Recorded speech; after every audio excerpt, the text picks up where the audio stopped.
Welcome to Warcraft Reloaded, a podcast brought to you by Mash Those Buttons, covering World of Warcraft Classic, now TBC, and its community. I am Bobby, also known as Blazin' Bob, and today I'm joined by Mel, aka Melarina. How you doing?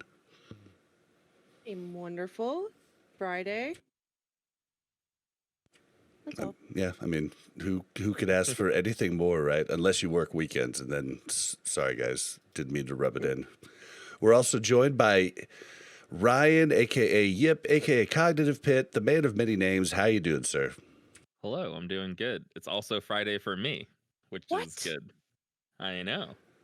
People are lucky. They don't Crazy. understand if we made this podcast on like Tuesdays, they don't even understand what they would get. I mean, there is something to be said for that. We've got that hype for the weekend going on the podcast, right? We've Yeah, also got the exhaustion of the week. I was gonna say Mel and I show up like we're like we seem like we just got crawled out of work. Like, okay. Hey, how's it going, everybody? I made it to the end of the week. But by the end, you guys are on it. So yeah. We wake up. Works out. All right, guys. Well, we have a pretty big episode. So much news coming in.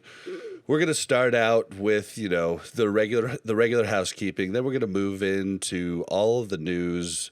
And then we have something planned for the end if we make it, but I'm not going to tell you what that is just in case we don't. So just going to have to wait around and see if you get that prize. All right, so first off. I think I know what it is. Well, it's in the notes at the end. It says, if we make it this far. Okay. I'm prepared, I promise. You are not prepared. So I wanted to clarify something because I heard it actually incorrect on two other podcasts, and they were wrong too. And I think a lot of people have a misconception about the toys. We had people write into us. I heard people say it on other pods, but a lot of people seem to think that both of the toys coming with the Burning Crusade Deluxe Edition were both in TBC, and I can tell you for a fact they were not. The Illidan footsteps were in TBC. The Dark Portal Hearthstone was a TCG card added during Mists of Pandaria. It wasn't even in Wrath or Classic. So it definitely was not in. A lot of people seem to think that it was just a rare card during the TBC time, and it really wasn't. It came in a lot later into the game. And so that's why we were kind of a little upset about it. Can't really get that upset about the Illidan. Like, the only change is that they're going to, it's most likely not going to have charges. And the first one, I actually found my old screenshot, and I saw that there definitely was charges. And so kind of makes you use it sparingly. Like, I quit the game in Kata still with like 15 charges left. So you'd use it like special occasions and stuff like that. But now you're going to be able to use it on whatever cooldown it's on. But I think the Dark Portal, especially too, I think one of our concerns, and when I say concerns, come on, I mean, it's not like the biggest concern in the world, but the propagation of that particular toy matters as well too. So I've been playing every expansion. I told Bob I didn't even know it was a card because I've never seen that in game before. Never. I've played every expansion. Obviously not, I don't have the most hours played racked up of anyone in the world in later expansions post Mists, but I've never seen it before. So the fact that everyone can have access to it and everyone can be doing it, and Shatra could have hundreds of people launching it, I think it's just seeing it more was more of a bigger problem than just, even if it did exist in TBC, it wouldn't, you probably didn't see it in TBC. And I think that's a big difference as well too. If anyone can then walk around on it, use it when they hearth, then it is a little bit more clutter. But again, yeah, very small. And yeah, okay, so I was wrong. I said it was half the size of your character tall above you. It's about, I've looked at more of them. It's about double the size tall as you are. And then, like, was super wide too. And I was sitting there in Stormwind last night. I was looking at like a good 100 people there in Stormwind, and I just pictured 100 Dark Portal Hearthstones. And from what I've been seeing too, it stays for a while after you like leave. So it stays for who's like a time hearthing? limit afterwards. Who's hearthing in Stormwind?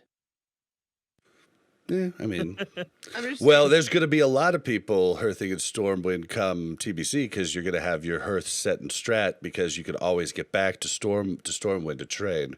It's just it's Right. a it's I'm a just saying, small so concern. So Stormwind won't be as packed. You know, That's like actually a I good mean, point. I No, think you're. I mean, I made the Shatrath comment. You're absolutely correct that people will not be hearthing likely from Shatrath. So I think that's actually it's actually a pretty fair point that most often you'll see it solo out in Yeah. the world when you and your Right. friend are hearthing or something like that. Or So like at that the is end of also a fair raid. point.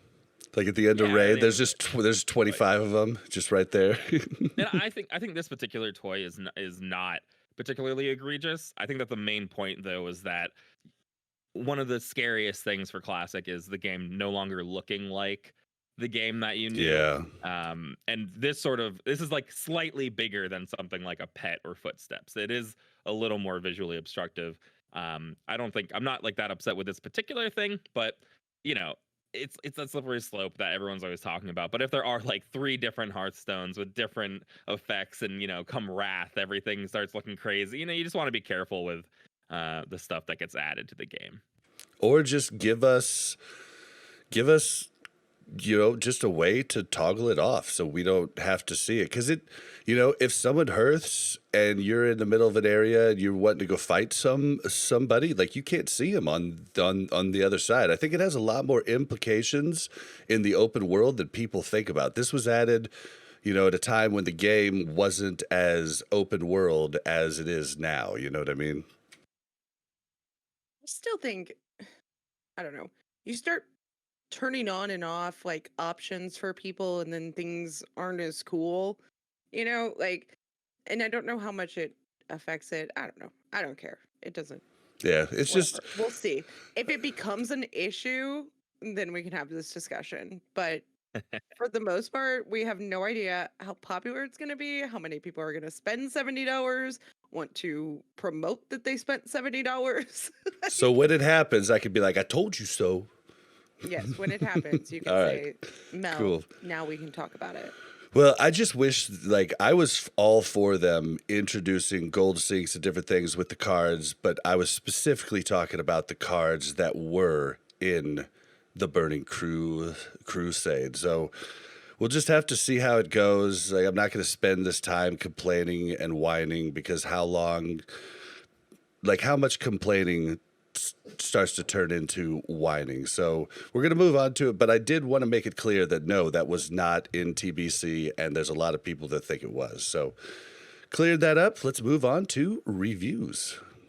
Yeah, we had a couple of new reviews. Thanks, So guys. the first one, thank you guys. The first one is from Jay Lambert on iTunes or Apple Podcasts. On the Mount Rushmore of Classic WoW podcasts, and I promise I did not write this. Hey My mom guys. did. Hey guys, I am really enjoying the podcast. I look forward to listening to every episode. I feel like you guys would be happy to know that I re-rolled from living in mud huts to Alliance in Phase 6, and I'm loving my time in the city so far. Keep up the great work. Thank you so much. That's the full thing. I'm really glad to see that you came around to the city life. It is funny. There's something funny about it where this almost doesn't even sound like faction changes. It just sounds like you moved from the suburbs to the city, or like the countryside to the city. You're like, I'm loving my time in the city. It's I get to go out. There's so many restaurants, it's just, there's a lot more to do. It's bustling. There's people everywhere. Which, by the way, if we're talking, if you're a real role player, I'm going to hit a new section of people we don't normally talk to. If you're a role player, that's just the case in Stormwind. They've got some good dining there. There's a wine and cheese store or something like that you have to deliver wine to.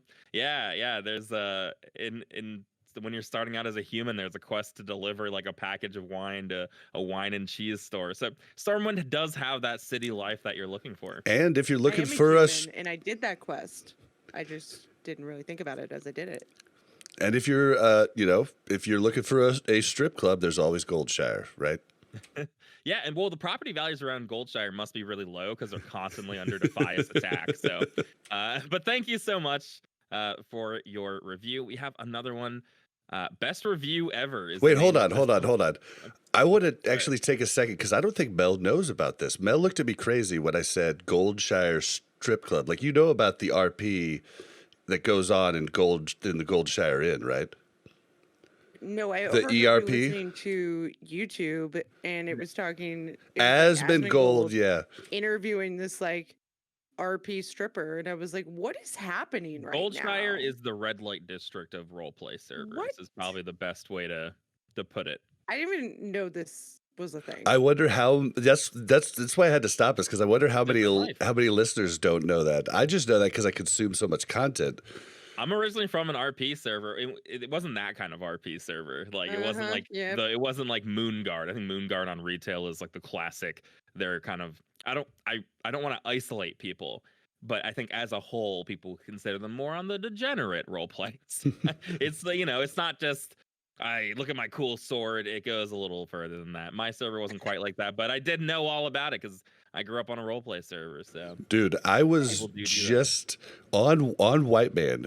I was on Lock Dude, and I walked into the Goldshire Inn to log out because I was doing my enchanting stuff, and you have to go to that tower in Elwood, but I needed to log out. As soon as I walked in, a night elf female said, "Hey, what's up, cutie?" And I was like, "Oop, oop, slash camp, slash camp, slash camp." Mel, you got to watch this guy on his computer, see what he's been up to. What have you been doing late at night? So I I think- have so many characters on Moonguard. Right? I think it Hold happens on a on. lot of servers. Well, everyone's in for a surprise because when I run my Karazhan, they'll be in character only. So come TBC, my guild will be introduced to roleplay. We must slay Prince Malchazar For the Alliance. for the Alliance. Best review ever. This is the second one now.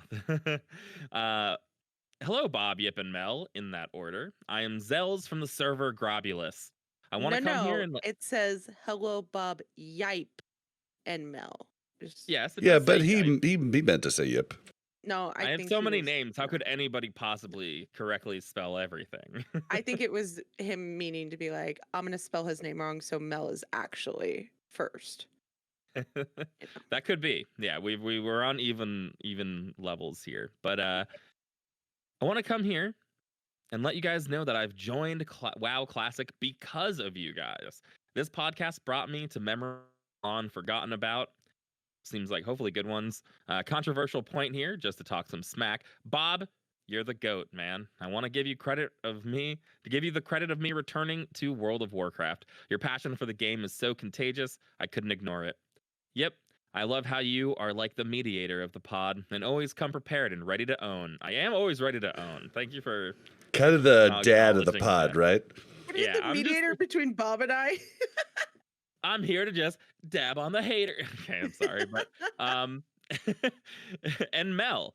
You have so many great points and arguments, but to be fair, you defend Blizzard too much. I'm waiting on the episode where you just lay into them. 5-star review, guys. I will listen to every single episode and will continue yelling to myself at some of your points. Shout out to my guild Solstice on Grobulus. Well, hello Solstice on Grobulus. Thank you.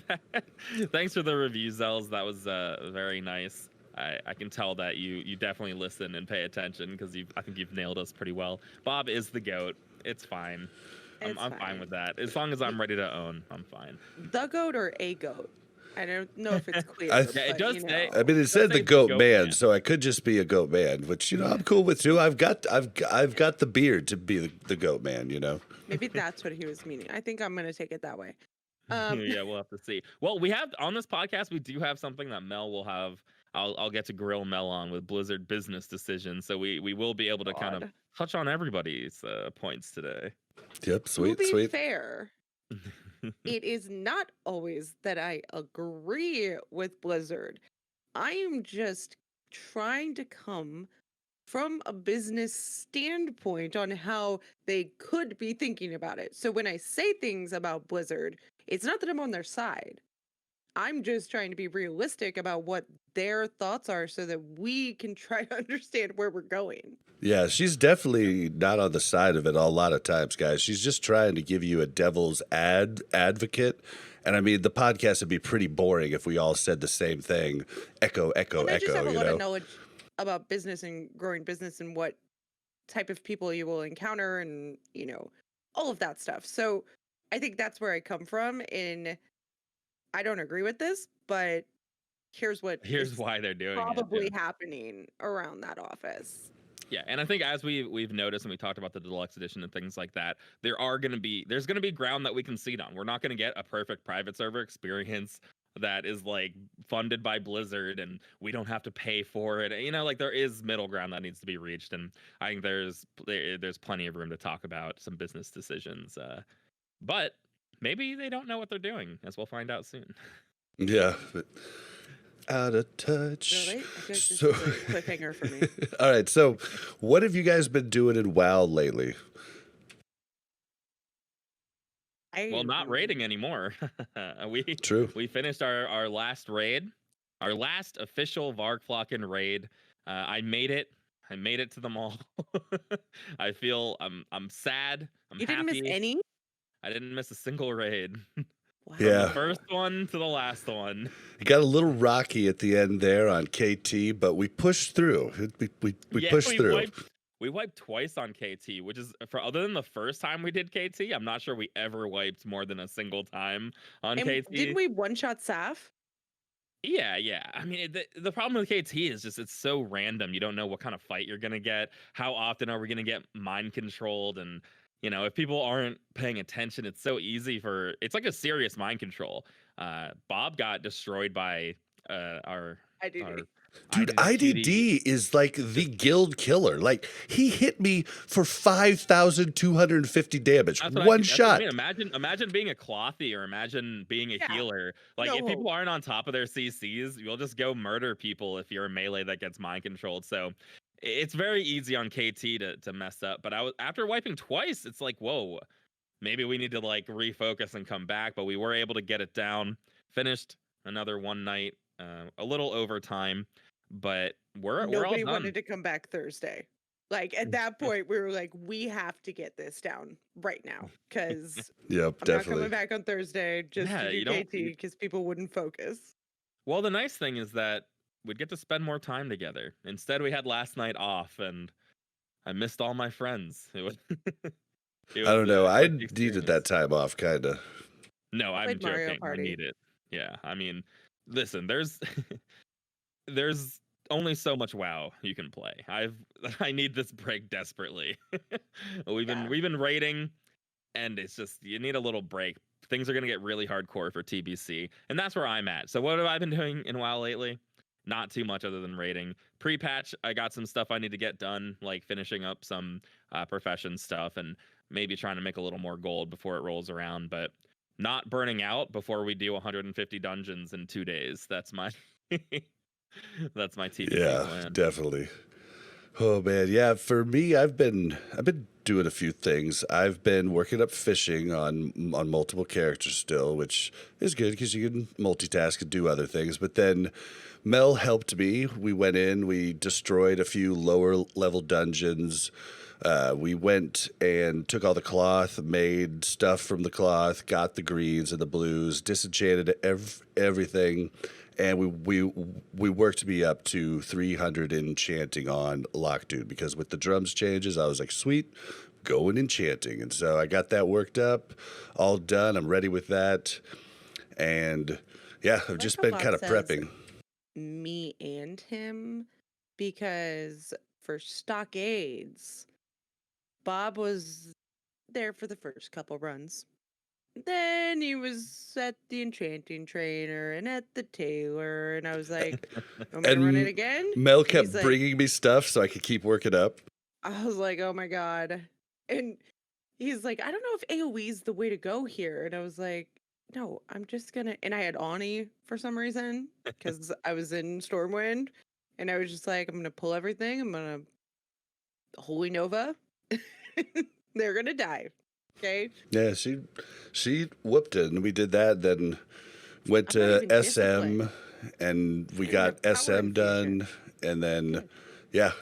So I Oh, got all of that up. But SM, can I just tell them a little story about SM? Because Uh-oh, what we was went to this? SM and we tried to pull. Bob goes, "Hey, so if we pull the boss, all the mobs will come to us and we could just kill them." Yes, that's something I did at level 70. But So yeah, that was a I great hadn't tried it idea at level until they all 60.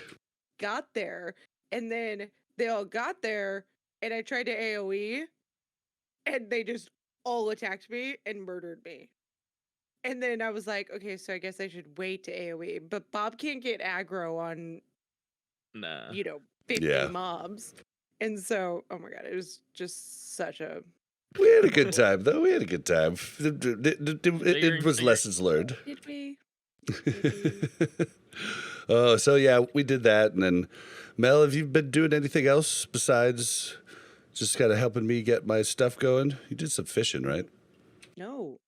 All my WoW time has been dedicated to you. So think about that. I appreciate that. All right, well, moving on from what we've been doing in WoW lately.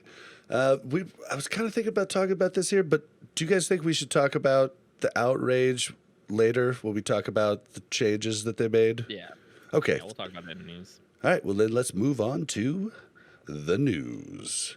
So, first off, in the news, just a quick, we're not going to really talk about this, but just a quick reminder a bunch of beta invites went out, supposedly the last one. So, make sure to check your account to see if you have beta access. You see it the same way you would see PTR. If you don't know where that is, bottom left of the BattleNet launcher, you'll see a drop down menu that says it's the same way you change from regular World of Warcraft to WoW Classic. So it'll show up there if you have beta access. So get in while you can if you haven't had a chance. And yeah, they're going to be doing some. I think they might be doing another stress test, so you might watch out for that too. All right, so two things have happened that are kind of weird that I don't know that we've seen before. First off, the auction house closed today as of Friday the 14th. It's going to reopen. It's going to reopen on patch day for the pre-patch. It's literally just not there. You go and click on it, and it says the auction house is closed or something like that. Friday the 18th? It's Friday the 14th. No, I said it'll open back up on the 18th. I could have said 18th maybe. I was thinking 18th is the time it's going to open back up. But yeah, so that's closed. And then also the PvP, like you guys are going to hear this on Monday, and it's going to have closed right before this pod hits. So I'm sorry about that if you didn't know. But if you're really pushing for PvP, you probably are in circles that tell you. But the PvP honor calculations are stopping a day earlier than normal so that they can like fully snapshot your characters. But that's kind of like but like the auction house closing for 4 days is kind of a weird thing, right? I can only imagine what it'll do to gold prices. Oh, but dude, a whole bunch of like consumes, like from what I heard right before it closed, consume prices were like through the roof because you can't get it. Last chance. Yeah, I mean, so do you think are people? What if you had stuff on the auction house? Did you get your deposit back? No, it'll not like till the normally 18th. does. No, they said if it's still up, when it goes down, you will receive your deposits and your items back on the 18th when it comes back Nice. up. Very nice. They should do that for resets too.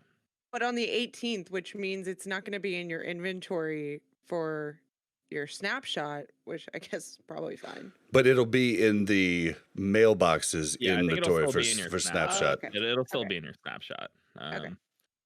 But yeah, I mean, it's official with these two things. Well, with the PvP one, that I completely failed my PvP goals for Classic. Same.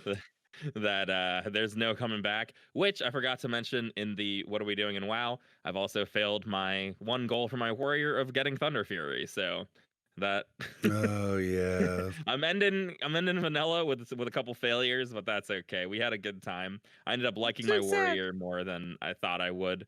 Originally, I only played a warrior in anticipation for Thunder Fury, but I had a good time, so I'm not too upset. But it's impossible to get a Thunder Fury snapshot for me at this point, which means if I get it, if I ever play Classic Era, there will be a binding and 100 bars there, and not a Thunder Fury, which is oh well.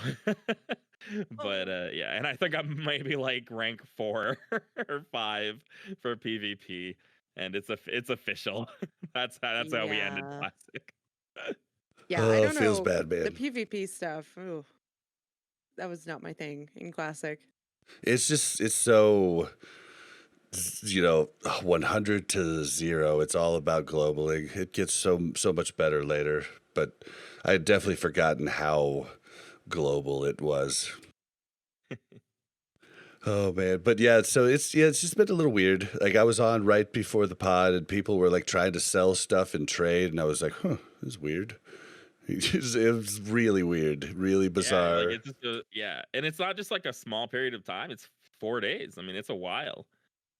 It's gonna be interesting this weekend. Definitely, I'll probably just be farming this weekend though, so it's not really gonna affect me. If you're still trying to raid like weekend raiders, if you didn't know about this and you raid log until the weekend, it's gonna suck for That'll you, be and I'm rough. sorry, guys. Yeah. Oh, all right, But well, trade chat is up and running. yeah, the bazaar is open. All right, so the next bit of news is awesome. So, nameplate distance is getting increased in the Burning Crusade. I believe right now the nameplate distance max that you could have is 20, Yeah. and it's being moved up to 20, or you could go up to 41, I believe. Yes, you can go up to 41. It's a kind of a long script to do it. It's the same type of script you would use to increase your how far you could scroll back on your character. We'll have it in the notes. I'm not going to read it out here because it would just sound weird, but it's going to be in the notes so you guys can see it. So you will be able to change that. I think that's huge, especially for PvP. I I could see some PvE implications, but PvP it's going to be huge. We're warriors, Huge so we for can understand this, but yeah. spells are longer than 20 yards. So Yes. no nameplates for range in all of Vanilla Classic if you're at Oh, your good max point. Good distance. point. So yeah, the fact that it was 20 yards is actually crazy. We didn't feel it as much, but tanking I would feel it when we would have hunter pulls. You're just waiting for the nameplates to show up as they come towards you. It was a little bit silly, and this is like objectively a great change. It's these sort of changes that modernize These the are the some changes that we love. Exactly. yeah. These are the changes we wanted right Yeah, here. it's Right. modernizing the classic experience. So you're not Yeah. changing the game fundamentally, you're just making the UI better to play the game. So yeah, I think Well, everyone's happy with this. I remember when Bob and I were questing and he'd be like, "Can't you see which one is low life?" And I'd be like, "No, I'm freaking 30 yards away healing you because I'm not going to try to get hit or Yeah, cleaved or, why get closer? Yep. yeah." And so that's huge. I love it. Me Yep. too. Me too. Yeah, I think it's a great change. I don't think there's anything else to say about that, right? All right. WoW Classic character transfer will be reopening with pre-patch, so it should be coming on shortly. They say after pre-patch launches, but they've made a change to the amount of gold you can transfer when transferring a character to a different server. They've changed it from 2,000 gold to 5,000 gold. Now, I think this is probably just due to them wanting you to be able, if you saved up the gold, wanting you to be able to get your epic flying mount if you've saved up that gold. I also think it's them trying to course correct the like unbalanced servers. So if you're on an unbalanced server and you have a lot of gold, but you can only take 2,000 with you to switch to a different server, it's less enticing when TBC comes out because of the mount, because of a lot of things, right? So being able to transfer with 5,000 gold, maybe it's more enticing for Alliance to come to Horde populated servers or Horde to go to Alliance populated servers? Well, here's a quick tip. No matter what server you're transferring to, even if you're going small to big or big to small, typically there are some items that you can make money on. So bringing a bunch of gold usually isn't even the way to go. So maybe that 5,000 is good. So you make sure that you have your money for your mount. But more than that, you really should be investing in either like a trade good, pets. There's something that will be worth more money where you're going, or it will sell Oh, that's faster where fair. you're Yeah. going, and you should just put all your money into items and then resell them where you're going and Basically, make some gold. yeah, if you really want to min max it, you could look at the prices of certain trade goods on your auction house. Now you have to do it quick because like prices can change, but you look at prices on your auction house, then you make a level 1 on the server that you're going to want to transfer to. You look at prices there. Things that cost way less on your server but are way more expensive on the other server, invest in that, transfer and sell quick. And that's a way to min max that. If you want to go even more hardcore, this is getting pretty tough. But the same people who make the Undermine Journal, which is like the retail, you can look and see current prices without logging into the game. I think you do have to pay a little bit, maybe $2 or $3 a month. For the Booty Bay Gazette, which is their classic version, you can actually see historic data for items. So if you're worried that, hey, okay, pets are crazy, right? Even on Whitemane, there might only be a single whelpling or something for sale. So to be able to say that that's for sure the price can be tough. So if you Yeah. feel like forking over money and you really want to get into gold making, the Booty Bay Gazette is a super useful tool. You can log in and you can see which day of the week things cost the most money. I think they even break it down to hours during the day and stuff, which is a little more hardcore than I've ever made use of. But yeah, I mean, if you are transferring, you should really take advantage of it. It's one of those things that you'll realize later and regret. You'll be like, what? It's double the price for mana pots on this server? I should have brought over a bunch of, it's that sort of stuff. You'll definitely regret it if you don't do a little research and do it. And I when just you point out that Booty Bay Gazette is a wonderful title. I love it. Now, on the darker side of it, this also increases the ability for gold selling sites to really capitalize, because I don't know what the price of 5,000 gold would be, but I'm guessing it's a few times the amount that it costs to transfer servers. So it will make gold sellers, it will make it easier for them to transfer gold from one server to another to help out gold buyers faster. So it will actually increase their productivity.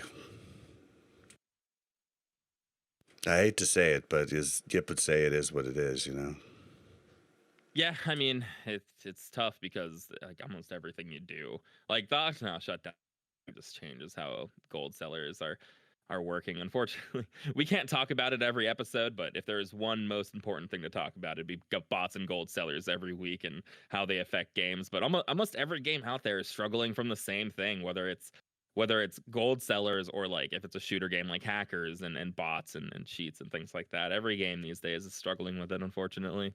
Yeah, it is a definite bummer, but I just wanted to point it out that we didn't forget about that. We know it's there, but this does help out the regular player, especially people that are on servers that need to, get to a server that's not just 100% Horde or 100% Alliance. This helps entice them to get to a happier place.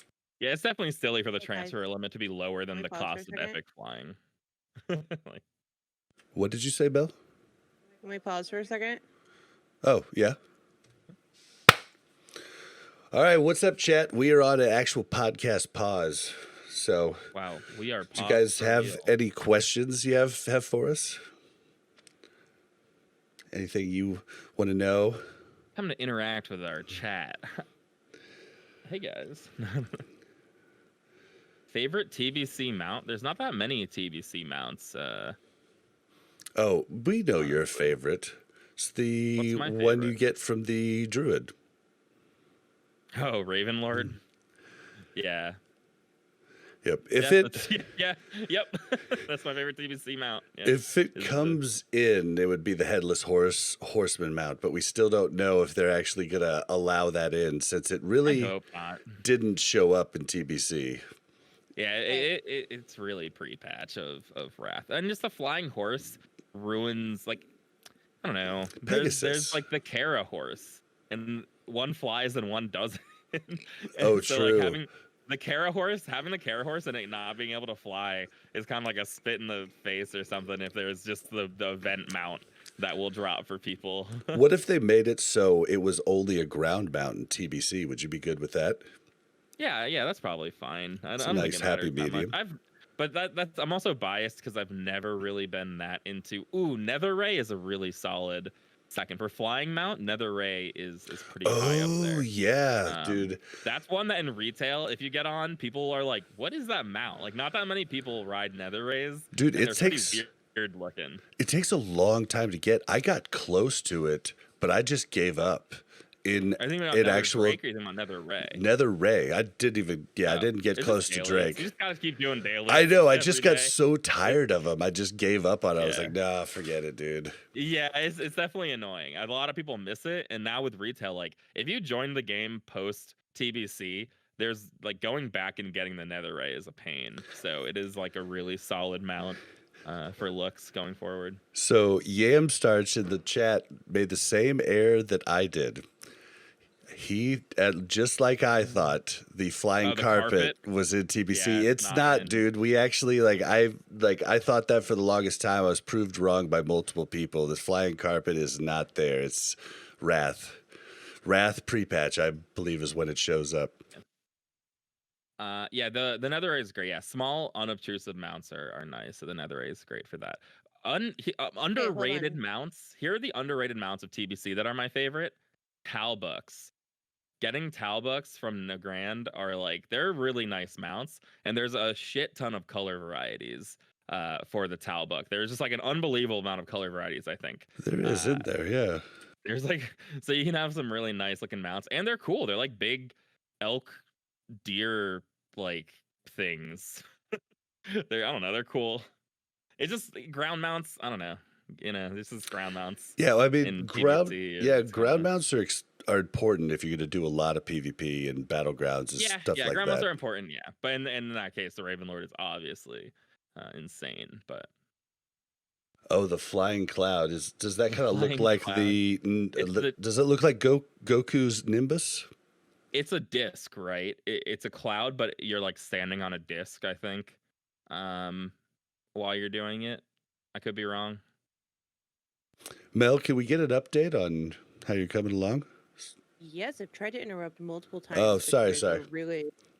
really chatting it up. Okay, so I moved my computer, and when I walked away with my earbuds in, Uh-oh. my audition stopped. So it's fine, but I need to know if you want me to start a new recording or continue on this one. Oh, it stopped recording completely. Yeah, it's like Okay, stopped so right now. yeah, everybody go ahead and stop recording. Save this as part one. Sorry. Sorry, chat, you're getting a little inside baseball here. Yeah, Mel does this every week. This is your first time seeing it. We're live every week, yep. I know. All right, so I'm going ahead and saving part one, starting a new file for part two.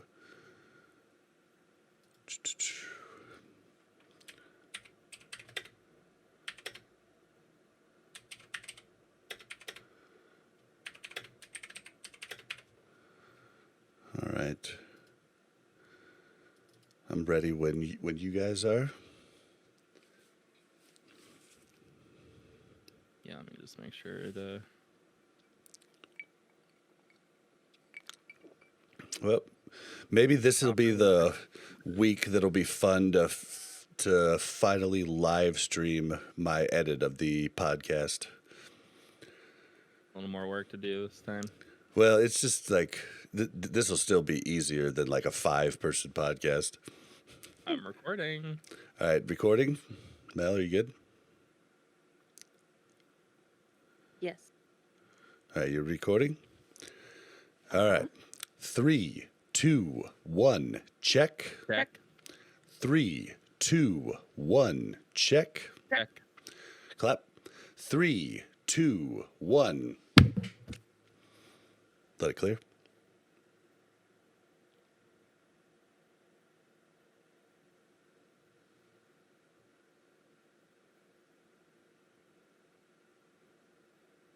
All right, so we're back. We had a little bit of technical difficulty there. I don't know how I'm going to be able to splice that into the audio version, so I'm just saying this in case I need it. So we're back in. We're talking about pre-patch. Did anybody have anything left to say about the 5,000 gold? Nah. Yeah, I didn't Cool. think so. I'm glad. I mean, yeah, it just makes sense. 2,000 gold is just, that's like, those are like vanilla levels of gold. We just have so much gold now. I don't think I've ever had more than 2,000 gold. Like, come on. Okay, I'm broke. I mean, You gotta play gotta play that auction house. We have a whole episode where Kim tells everybody how to do it. So you should definitely. I wish I knew what episode number that was so I could pimp it. All right. So the next one. This is where it's gonna get a little weird. Okay, so Blizzard lowers the cloning service from $35 to $15. This was after they came out and said that the outrage from the community, they saw it, they listened, and they changed it. Now, I do get it, but they changed it by $20 per. I mean, who okayed it to begin with? I don't even know where to start. Does somebody want to start here? Because this cracked me up. yeah, so we talked about this. So here's the course of events that took place over this last month of podcasts, if you'd like to listen to it. They sent out a survey asking if people wanted to pay like $9.99, like maybe $19.99, and I think it went all the way up to $39.99. I think was maybe the highest one we saw. So they sent out a survey asking if people would pay that price for a bunch of different surveys. You only got to answer one. So your question would just be, are you willing to pay $39.99 for a character clone? They sent out these surveys. They officially say the price is $35. They get a lot of backlash that it's too much money. They lower it to less than half of the cost, down to $15. So either this is just outrageous incompetence, or it was their plan the whole time. Because so many people who were saying no to $35 now see $15, and they're like, okay, like 15 suddenly sounds like an amazing deal compared to $35, but the outrageous incompetence to price a service or product at more than double the price than you had to it's aggravating. I mean, it's just aggravating. It's absurd. It's really absurd. It takes us to the fact that twofold here. One, the reason we thought that they placed it at $35 was to limit the amount of people that wanted to transfer their character or to like clone their character. Well, so they that's didn't what have to I have thought. the service. So I don't Right. see any Okay. point in that still, but yes, go on. Okay, but that's like that was part of our reasoning there. So Sorry, yep, I tried to save you. That was my thought, my thought Okay. alone. Yeah. okay, so the other thing is that this is like a Walmart tactic of like this product is $25, but we Clean up slashed on aisle price 4. to $10, right? Like, no, you didn't. I can look it up on Amazon and it's $10 on Amazon too. So who is selling it for $25, right? Yep. And I think that's what they've done. But it was a poor way of doing it. And I think the biggest mistake that they made here was that they responded to the negative feedback, giving that voice even more power. Not that it doesn't deserve it in this case, but it's a slippery slope for them that you responded to people lashing out at you for the amount that this was going to cost. And I don't think you gave enough of an explanation as to why. It's literally that. It's Yeah, so you bad. gave in, so okay, so heavily Blizzard favored is where this opinion comes from, right? But they gave in to a toddler throwing a temper tantrum, and that's 100%. just not how you do it. One. So It's not how you one, they modify did that. behavior. They've set themselves into a really bad position where it seems like now our complaining is going to directly affect these sort of things. Two,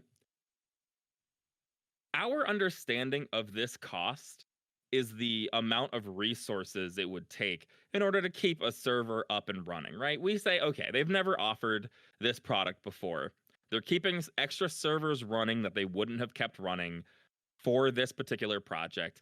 It might take a certain amount of hours to do. There's going to be some costs available to us. What this says to me is they ran their cost analysis of this and said, yeah, we could probably do this for $5 per person. Let's charge $35 per person. Because if $35 Just see what per happens, person, right? if they can take it from $35 down to $15 and it's a digital product, that means they were just, and I don't normally swear, but they were fucking us. Yes. Like, are you kidding me?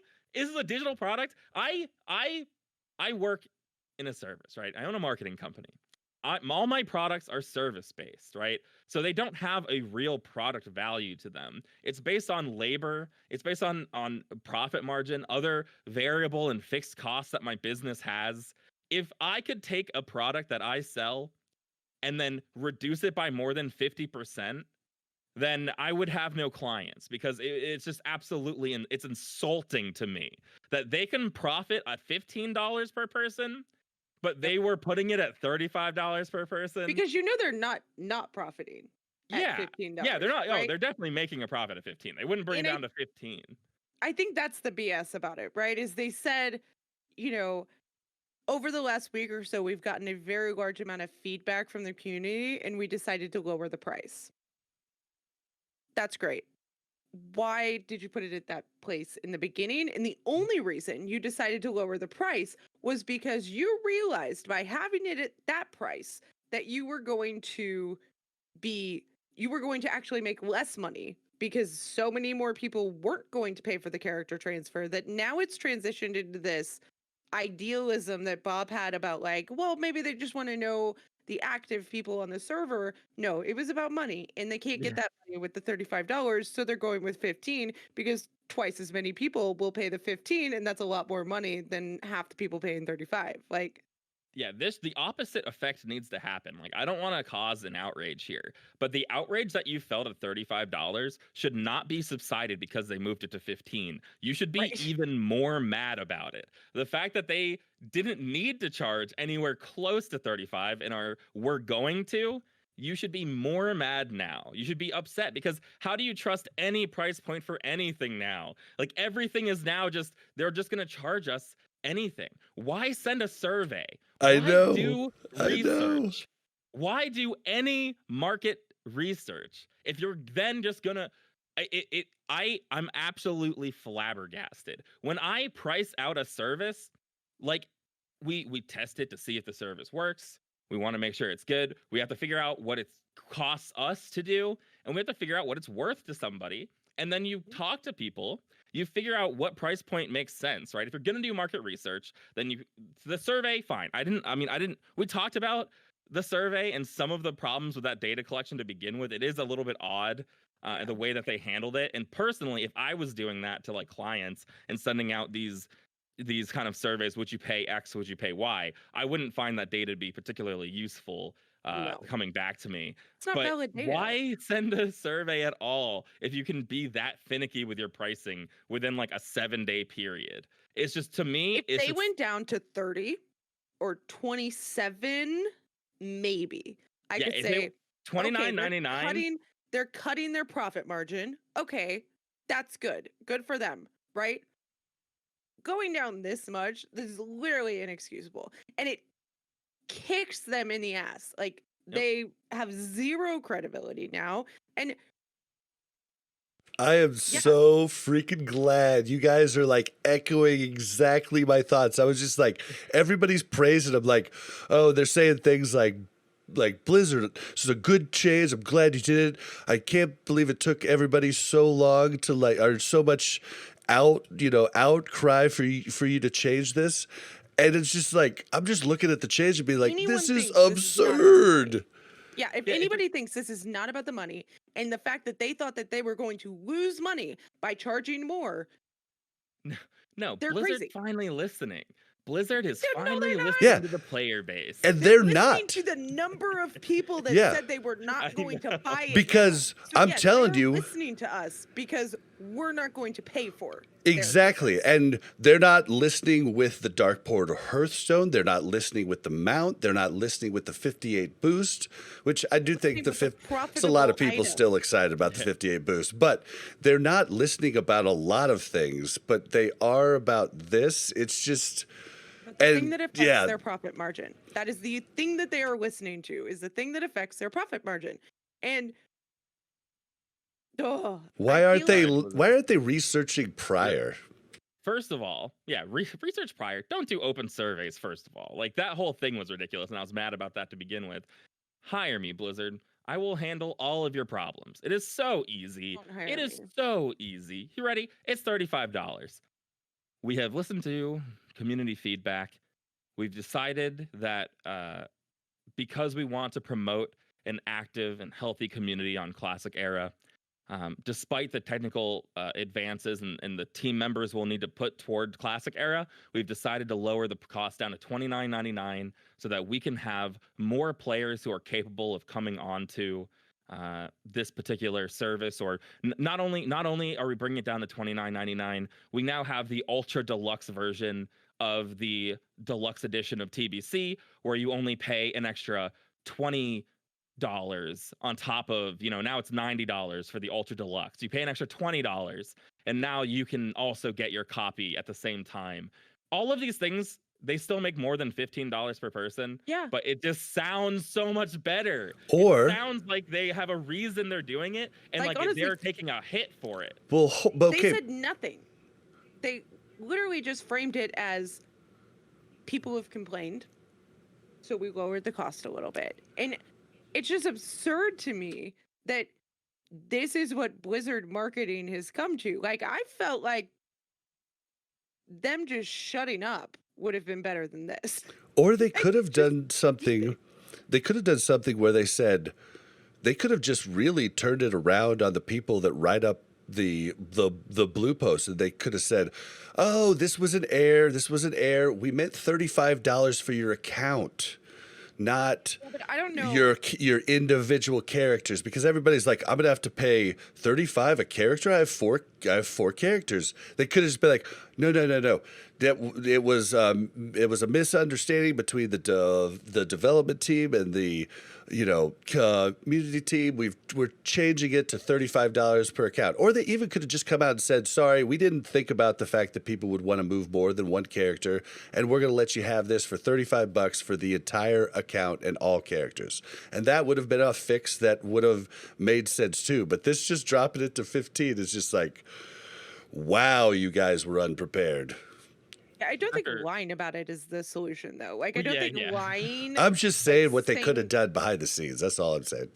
Right, and I get that. They could have done that behind the scenes, but we don't know how many people went and talked to other people and this is $35, or if there was any other interviews with their best people that went out. Right. Their best thing would have I- been to say, "Hey, we didn't think about the fact you'd want to move more than one character. We're going to allow all your character or up to 4 characters for the $35 charge." I mean, that would have been That's fine, but something then that would have again, worked it's too. Still $35 for a person that wants to move one character. And how is that fair? You know Right? what this says to me? This says to me, yeah, we don't need to talk about these hypotheticals, but this says to me that, I mean, I could be wrong, but that $35 is coming from somewhere that this $15 did not come from. People at Blizzard were probably like, $35 is way too much money because it's so obviously too much money. Like $35, listen, it's just too much money to copy Well, my and character over. I wasn't going to do it. We've heard multiple- I think that people there were probably saying that 35 is too much and it should be 15 or $19.99 or $9.99. But finally, they just said, forget it. Put it out at 35. And then they decided to leverage the community feedback to get the pricing they want. That's This a actually very smells good like point. This the smells pricing like that they wanted. corporate. Yeah, this smells like the kind of corporate stuff when you're working for some manager who won't listen to you. You're like, fine, let's have the bad thing happen where everyone's angry, and then we leverage that and say, we told you it needs to be 15. It's a very But good that is point. scary.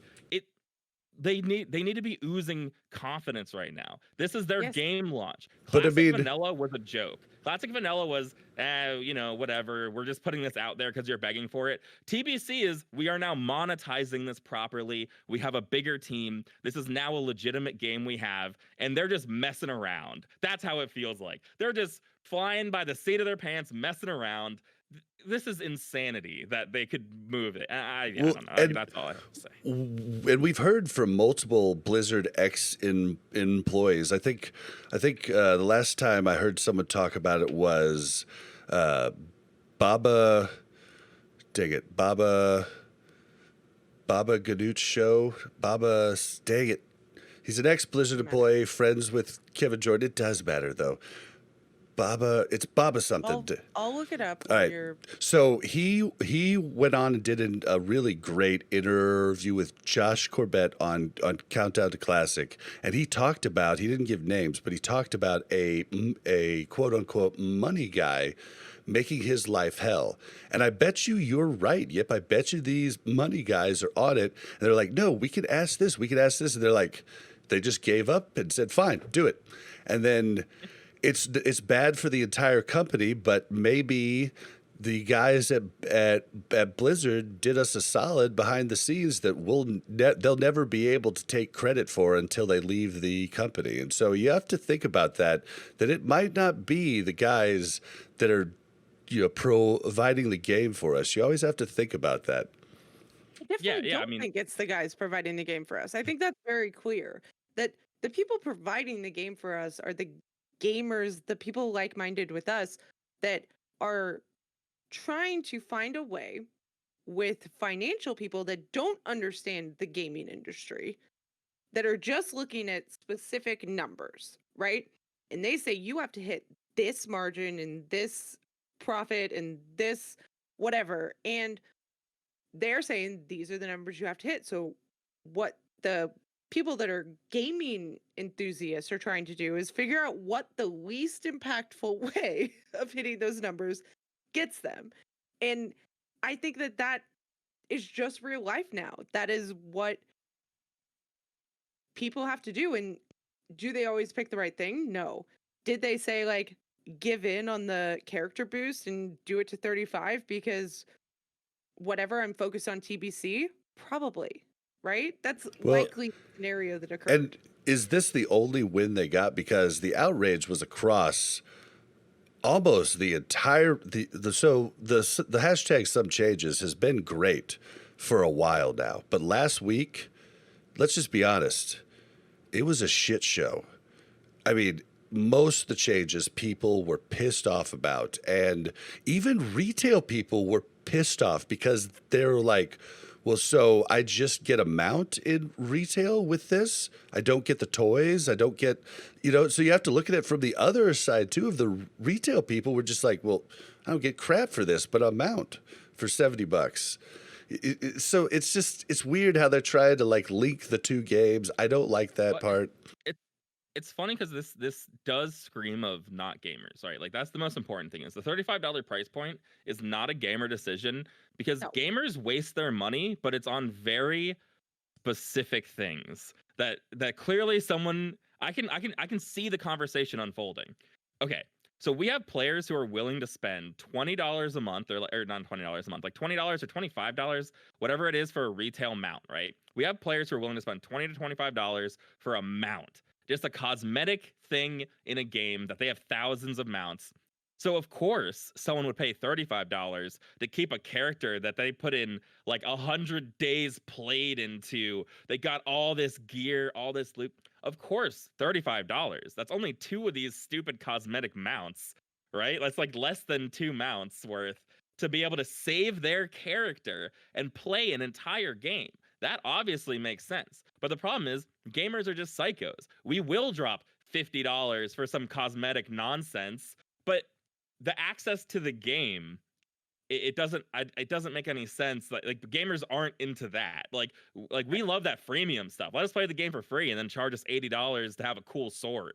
But You're gonna make us pay $35 to copy our character over if it's insulting to people. That's why it's like it really is not people who are passionate about games making that $35 decision, because they should really have an understanding that gamers are super finicky and we're willing to pay a lot of money for stupid stuff or certain things, but Right. not for access to the character we already have. Like, it's so But silly.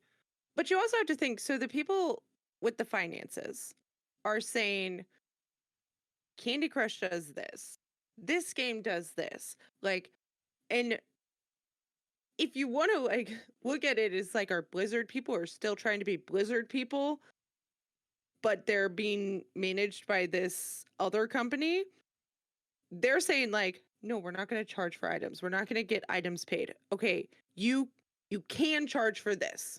Like, let's put this Yeah. in to kind of subside the anger that's coming in from up top that says you need to, charge for different items, you need to put in more pay to play, all of this stuff. So in that aspect, I think they've done a good job where they have actually only put in items that do generate money, but that don't give a disadvantage to players that don't pay for them, right?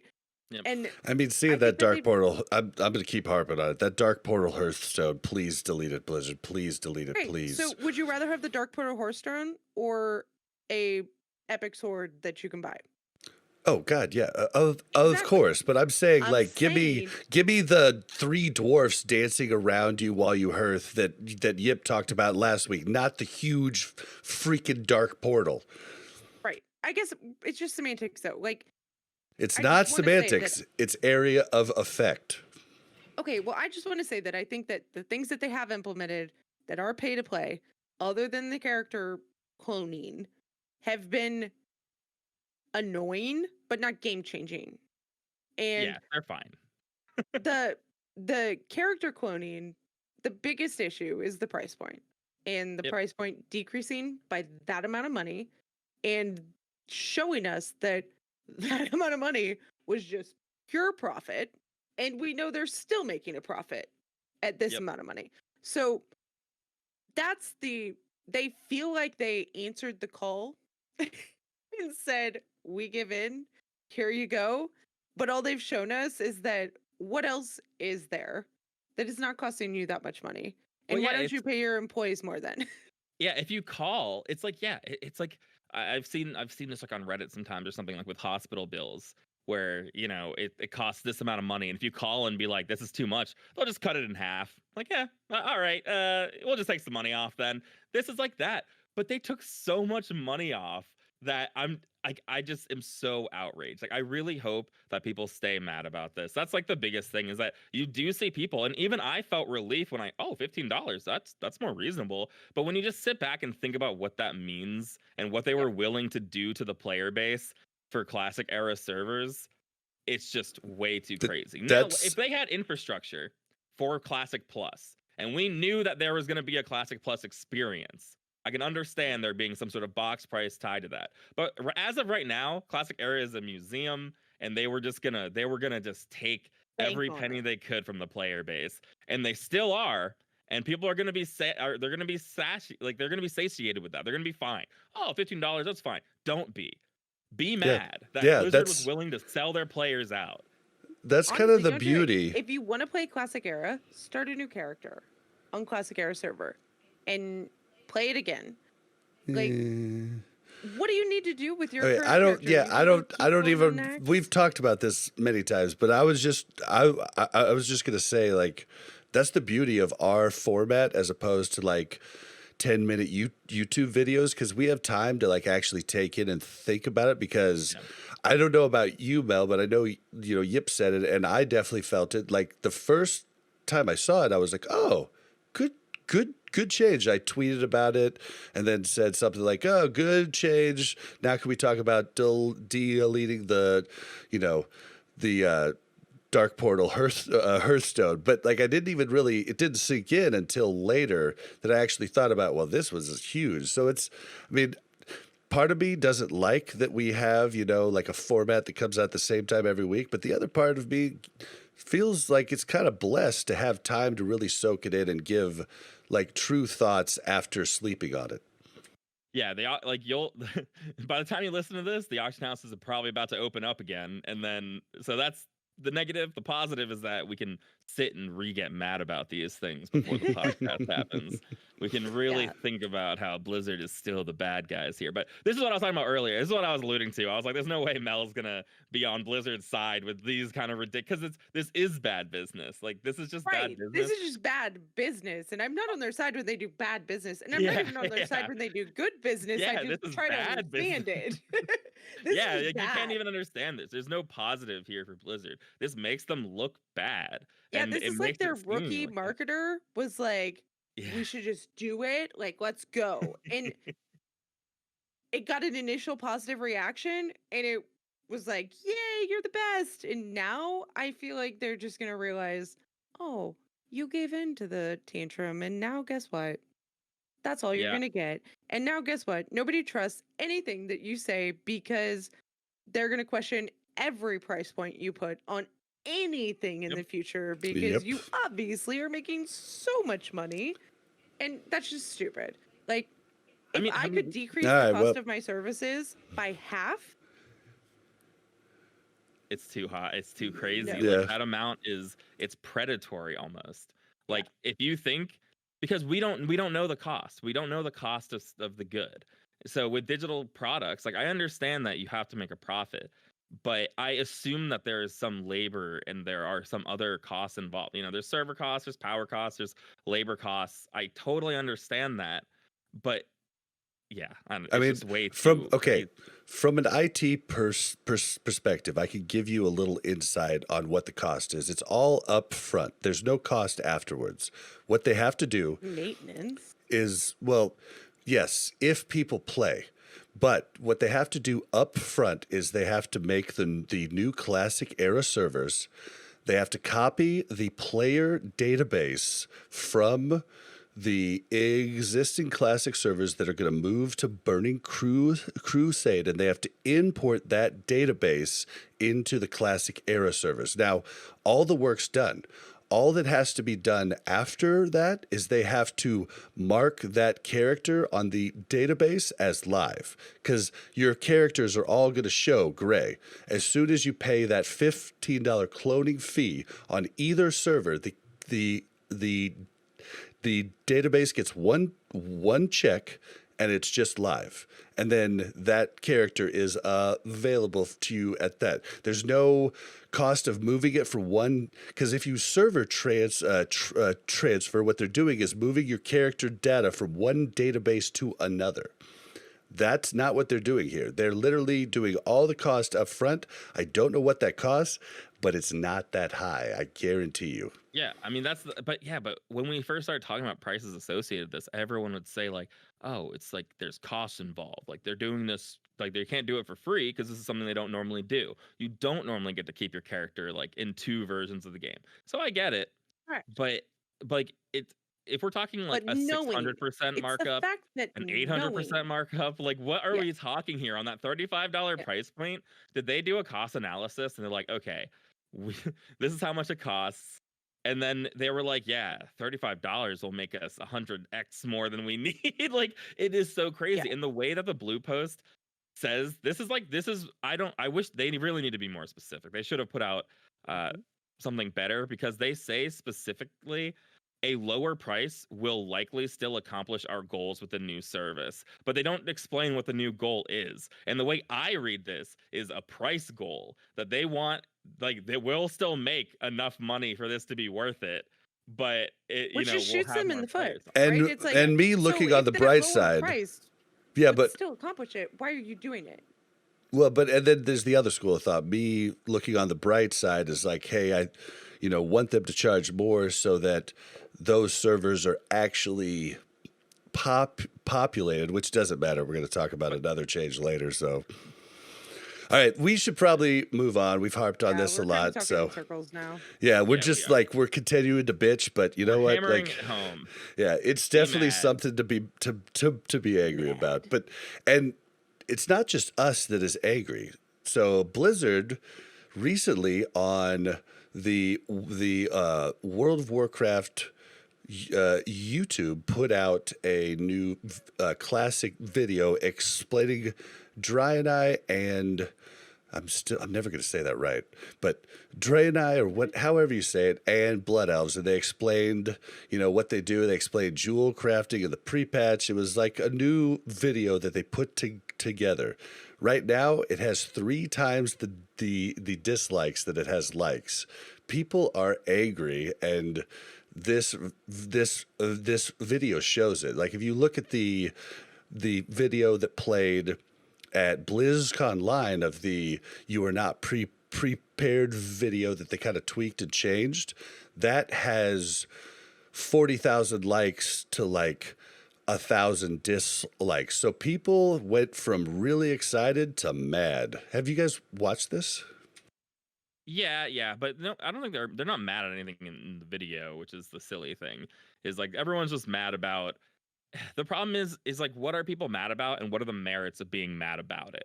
Because I don't think that there is very much merit. I understand the disappointment that people are having with there being like a deluxe edition and all that stuff, but to me, I don't care. If that's why you're disliking a video that is just in general like promoting the Burning Crusade, I think that you are just kind of like mad and short-sighted. I think that these sort of things should be expected and normal. So the fact that people are complaining about this hard is a little bit silly. Like I don't think they're doing anything that bad. Well, I think it boils down to like the information that they let go last week. Like if you think about each of us were mad about different things. I think just that amount of information coming out and everybody having problems with different pieces of it leads to a whole lot of public uproar and just people pissed off. And people are so passionate about this game. Yeah, I can understand if I was re-rolling Shaman or Paladin to be a main, that is the kind of thing that gets a dislike out of me. Because that would be something I would be upset about, because they're talking about Blood Elves and Draenei in this video, and the fact that they're only giving you 2 weeks to level, to me, and we've talked about this, I think it's just silly. I think it's actually ridiculous to give any extra time at all and then not give an adequate time for normal people. So I get that, but like if you look at comments, it's kind of split between people talking about like cash shops and then people talking about the 2-week pre-patch period. And I do think that both are kind of annoying. They would allow them to be 58 boosted. Right, they're not. Yeah, it's not like a cash shop. That's the problem. Is maybe it's because I have a lot of retail experience, and maybe because I play a lot of different games. I know a lot of WoW gamers are just WoW gamers, so maybe they don't see the kind of just like sculpatory, horrible practices that are out there now for every freemium game that exists. Like you look at Call of Duty Warzone, League of Legends, like all these things that have insane price points to things that you think you should get for free. So to me, this is sort of just, they're still way below the average of these sort of annoying things. They call, like I said before, is calling like the mount a cash shop mount and stuff like that is ridiculous, because that's not what it is. It's a deluxe edition. So that's you can get a mount without paying for it. Yeah, like a deluxe edition is fine. I think a deluxe edition is fun, actually, personally. Some of the stuff you can have complaints about, like, the Dark Portal, whatever. But I think having some sort of fun addition to the game is fine. Okay.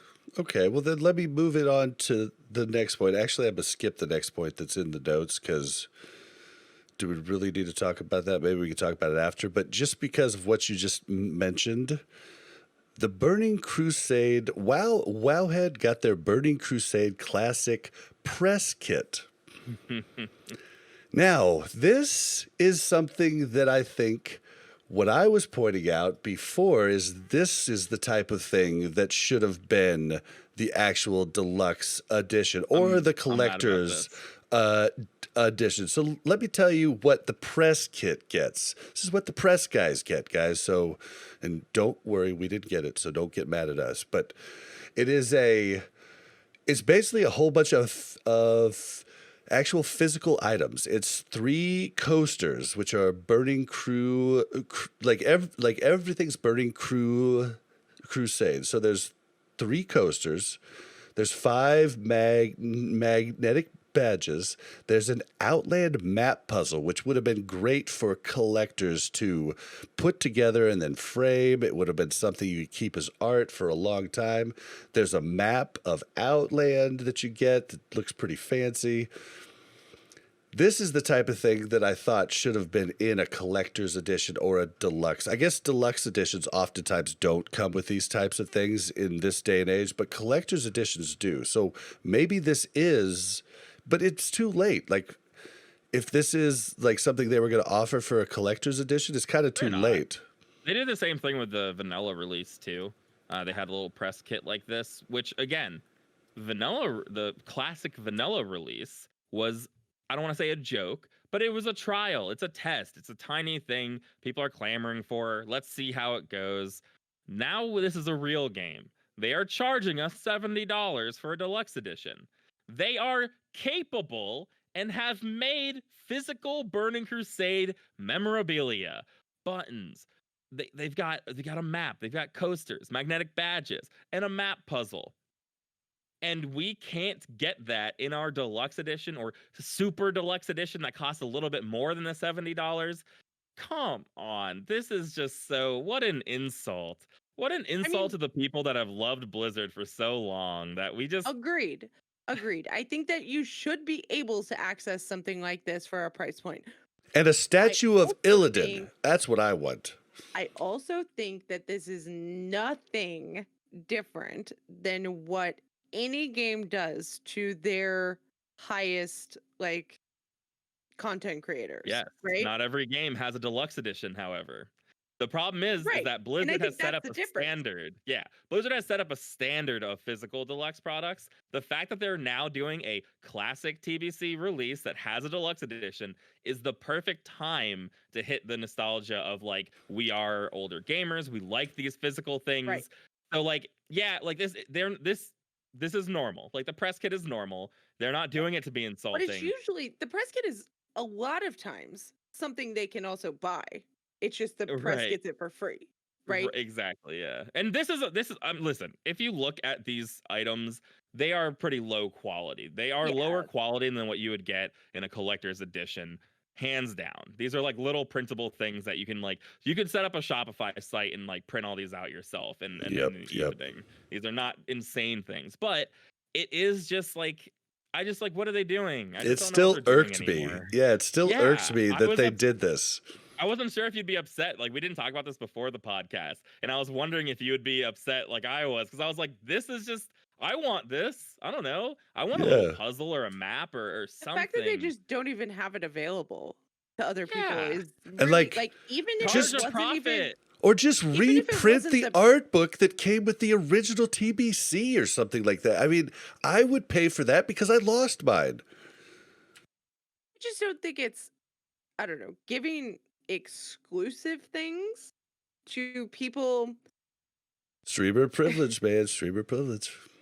Yeah, but that's fine. Do you think anybody that got this press kit was not going to cover TBC anyways? Like, they can give them maybe one extra thing that's like just exclusive to them because they cover their content well, right? That's fine. But I don't think there was any like criteria to this, and there's no way for anybody to access any of this stuff, and that's what's frustrating. Although I Is that would. you're about money, you want to make money. Here's a way to make money, and you just kind of throw it out the window. I do want to say though, we have a lot of like free stuff that the Overwatch League gave us, and we appreciate that, guys. I'm not trying to. I'm just saying 100%. you should like the stuff that we got. Besides the Reinhardt and Tracer, like little Coca-Colas, I'm pretty sure everything we got was purchasable from the shop. I'm just mad because we can't get this, and it doesn't come with the deluxe because it's coasters, it's magnets. It's a puzzle. Crazy. Like the puzzle would be really cool. Like if just they added the puzzle, like if they just sent you something for this $70 Public deluxe really wants the version. puzzle. Yeah. You know, Bob's had a yeah. puzzle that he's not put together for a really, really long time. So No, that's a It's just- Lego the problem set. is this is just proof that they can make physical products. That I don't see a reason they couldn't take pre-orders of these products or not these products. Listen, I'm gonna reiterate that these do seem kind of like they're just whatever. They're not like these insanely high quality. They're not bribing these people. Most press people who are getting this will probably throw this junk out. This is just sort of they'll whatever. probably give it away on a Coasters, stream or something. yeah, like these are just some low quality core coasters. It's cool. But it is like, if this wasn't a game that had nostalgia, it's had this long running physical collector's edition, the fact that they didn't have to do a TBC deluxe edition, but they decided to, and that's cool. But if you're trying to really hammer home that classic side, you take an opportunity to make the community love you by putting out, if you put maybe a CD soundtrack is a little bit too crazy dated. But they but could a have done like an a mouse MP, pad. like an MP3 thing where you get it off iTunes or off of Spotify or Yeah, something. but a mouse pad, like any of these sort of just extras. It's just showing us that like their care is just in the wrong place. They have the ability to do this. They're putting effort and time into this. I'm sure it's different departments that are doing this, but it just feels like they're just really dropping the ball on everything TBC. They're going too fast. They'll It is charge us though- Literally what's $35 going. for a copy, but won't even let us get physical products in a deluxe edition or collector's edition. Right, I get that. But think about it though. Before, like when you bought TBC before, you could buy the regular version or the deluxe version, right? But where did you buy it? GameStop. Yeah, you had the Best supply Buy. chain You had to thing go is the somewhere. serious issue. And you had And to go there and you had to get it. And that's the biggest difference is that if Now they those add costs in aren't physical aren't items- subsidized by the different they add in physical places. items, and now we're at this point where now they have to have this shipping company. Yeah, Ship the out all shipping these is. items. They should team with Amazon then. Team with Amazon. How about team with their third parties they already use to sell memorabilia? Blizzard doesn't make T-shirts. They don't make toys. Anything that Blizzard sells What? they already solve these problems. They have third-party providers for all this stuff. Make a new T-shirt that says "I am not prepared" on it, or "You are not prepared," or "I was prepared." Like, they've done Or this we're gonna before. make sure you ain't fucking prepared. Yeah, No, I totally agree. we want a T-shirt that says "You think you do, but you don't." Yeah, That's the T-shirt we want Blizzard to make. Mel's absolutely right though, and that's what I was saying about it's being a different department. Like, that it's not it wouldn't even surprise me if like classic devs didn't know that like there was a little press kit getting made and sent out, because No. it's just like a different department doing that entirely. It is not anyone It's who's the marketing really like team. That's exactly. like, It's the marketing hey. team. It's the PR department. It is Yeah. not these people. So you don't have to be mad at them as a whole. It just feels like when you see it along with everything else, you just feel like, hey, come on, remember us? Like, remember the people who care about this game a lot. I've talked before about we need to move into an era where the game isn't nostalgia driven and it's like a standalone good game. But that doesn't mean you can't make a profit off of us like old nostalgic fools. Like, charge us $35 for a T-shirt. That's way too much money for a T-shirt. But if it says some Burning Crusade stuff on it, call it a collector's edition. I'll pay for it. Like, And these are then the we things can I'm wear willing to it. pay for. Yeah, we can wear it to the next physical BlizzCon and be like, we bought the Someday it collector's will happen edition. again. Blah blah blah. Yeah. Yeah. All right. Well, Yeah. But yeah, let's. just Yeah. sad. Should probably move on to the one that was above. I just thought that with our conversation, it led into talking about that. But this next one is interesting to me, and I'm pretty sure it's what I think it is. But basically, they're talking about on May 18th, the classic era realms are going to be grouped. Now, I don't understand why. I think it's just all of the West Coast The dead servers. Yeah, it could be a bunch of dead servers, but there is a whole bunch of servers with white main clustered. These are going to be the classic era servers. Should we read them out? I mean, yeah, Nat. Just if you It says want to basically see there's it, gonna be check it in. a PvP realm, a normal realm, and an No. RP realm. Yeah, but it's a Right? different. Yeah, they're saying RP servers will be grouped together. PvP servers will be grouped together. PvE servers will be grouped together. I don't know why they call them normal servers, because they're not. The most popular server in this time period was PvP, so I don't know why they call it normal. I think that's just normal. I think that's just the phraseology. I think PvE is the normal server. Yeah, I think that but just yes, is- but I don't know why they classify that as normal if it's not as popular as the PvP I think they servers, but- historically they might have classified it that way. Maybe, as maybe. normal. I think that might just be why. But- But yeah, I mean they're combining them. It's just classic era though. But This they're is not combining them TBC. though. Yeah. This is only classic era, but it doesn't look like they're combining them. It looks like they're doing what they do in retail, which was my worry at the very beginning when they talked about this. It looks like they're having clusters where you're not really on the same server, same auction house, same general chat. I actually disagree with you You think I'm wrong on that? entirely. I believe that everyone is going to be on one server entirely. I think that everyone in these I hope connected you're realms, right. they will have the same auction house. They will. I believe that is the case because they talk about establishing strong communities and things like that. And Yeah. like, there are people in the comments who talk very matter of factly, and I don't know where they get this from, but people in the comments are suggesting that it would just be that. So I don't know if you've messaged people recently, but in the last patch, I think 1.13, that you actually saw this change where when you message somebody, it'll pop up like yip-white main. Oh, I have seen that. I don't know what that will be on the is. same server, and to deal with the people with the same name, you'll be classified as yip-white main. But you'll have the same auction house. You'll have the same place. You can make guilds together. And I think that there'll just be one real realm. That didn't even register with me, but I've seen that multiple times recently. Wow, Yeah. stealth I- change. The question though is that they've got all of these like regions that they're saying like, hey, we're gonna merge these and these and these. I don't understand how they can make this decision on who they're going to merge and when they're going to merge and what's going to merge before they actually see how many people are playing Classic Era The Plus. survey. It's the survey they No. did months and months ago. I know. I promise it is because Yes, they were but that's asking. unreliable data. They were asking if you'd be playing both at the same time. They asked if you would transfer and not play. They asked if like you would copy and not play. They asked all those very specific questions about what your playing habit would be like. Did they I ask think me? Oh, okay. If we I didn't would get have the gotten stake it yet. though, Yeah. would it have been my character in what like realm I'm on?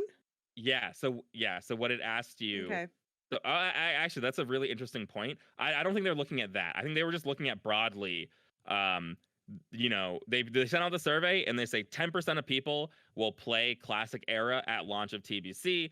30% will maybe play a fresh classic at some point, and then most people will be playing TBC or whatever. We don't have the real data. We had seen and maybe Bob remembers specifically whose it was, but there was a third-party survey that we had some data on, and I really think that that's the data that they're looking at, because how could you beforehand know which servers will be dead or not? I think that they just know that all the servers will be dead. Yeah, that would be my guess They're too. just combining as many as they can in the different like categories. Yeah, I think it is like, here's the West Coast PvP, here are the You look at Whitemane. Whitemane's one of the largest servers, and there's literally like there's 80 7 to 9 other servers combining with it, and I'm like, what? Yeah, I think that they're going off the fact that they think no one's going to be playing Classic Era, or a very small portion of the population will be, and they're just like, doesn't matter, throw them all together. You guys, Dude, so did this real come out quick. before or after the announcement that they decreased the price? Oh.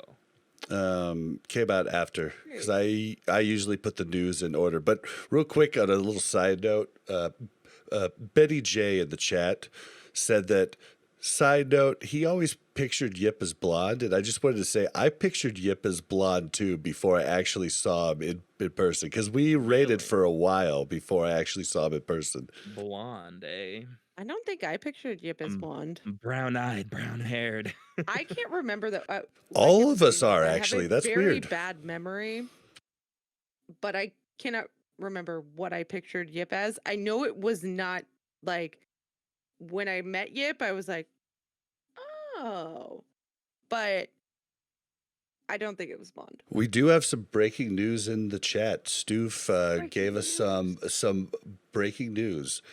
The devs say, we have not been planning to open guild banks with the launch of Burning Crusade Classic. They're going to come into the game in a future patch, and we're working to make that happen sooner than it would have happened following the original patch progression of guild banks in TBC. Guild banks were originally same patch as Zulaman. So, Yeah. huh? So I knew that it came later, but who cares?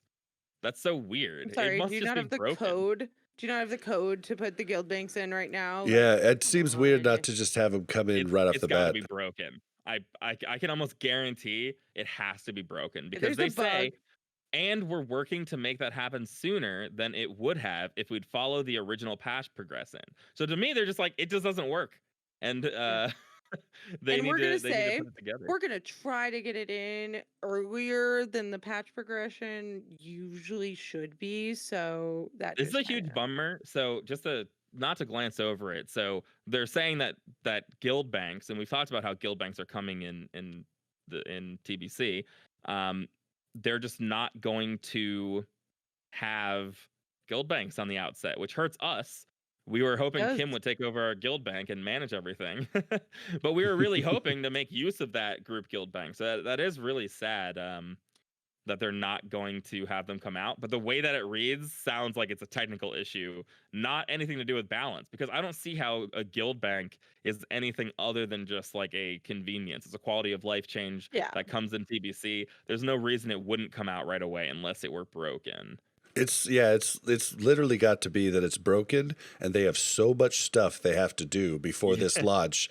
And it We're gonna could put that be one on that the it back might burner. even be in at the launch, but they're just like basically getting the word out to us, which we've been asking for too. So we kind of have to look at that. Like, I just wish they would say, hey, I'd wish it would be more Why not just say transparent. there's a technical issue?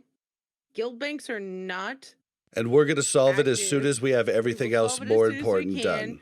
We won't delay the release of pre-patch. Like, why not? I just don't understand the like trying to tiptoe around the actual issue, because all it does is makes people come up with other reasons Well, as to why this would be the case, not and just those are always wrong. not just other reasons. It's now all the stuff that we weren't sure when it was coming out. Like there were talks about when the engineering goggles would be out, which is going to be later than we originally thought. There were talks about drums being changed. We did think that, there might be some small things here or there that do come out at different times.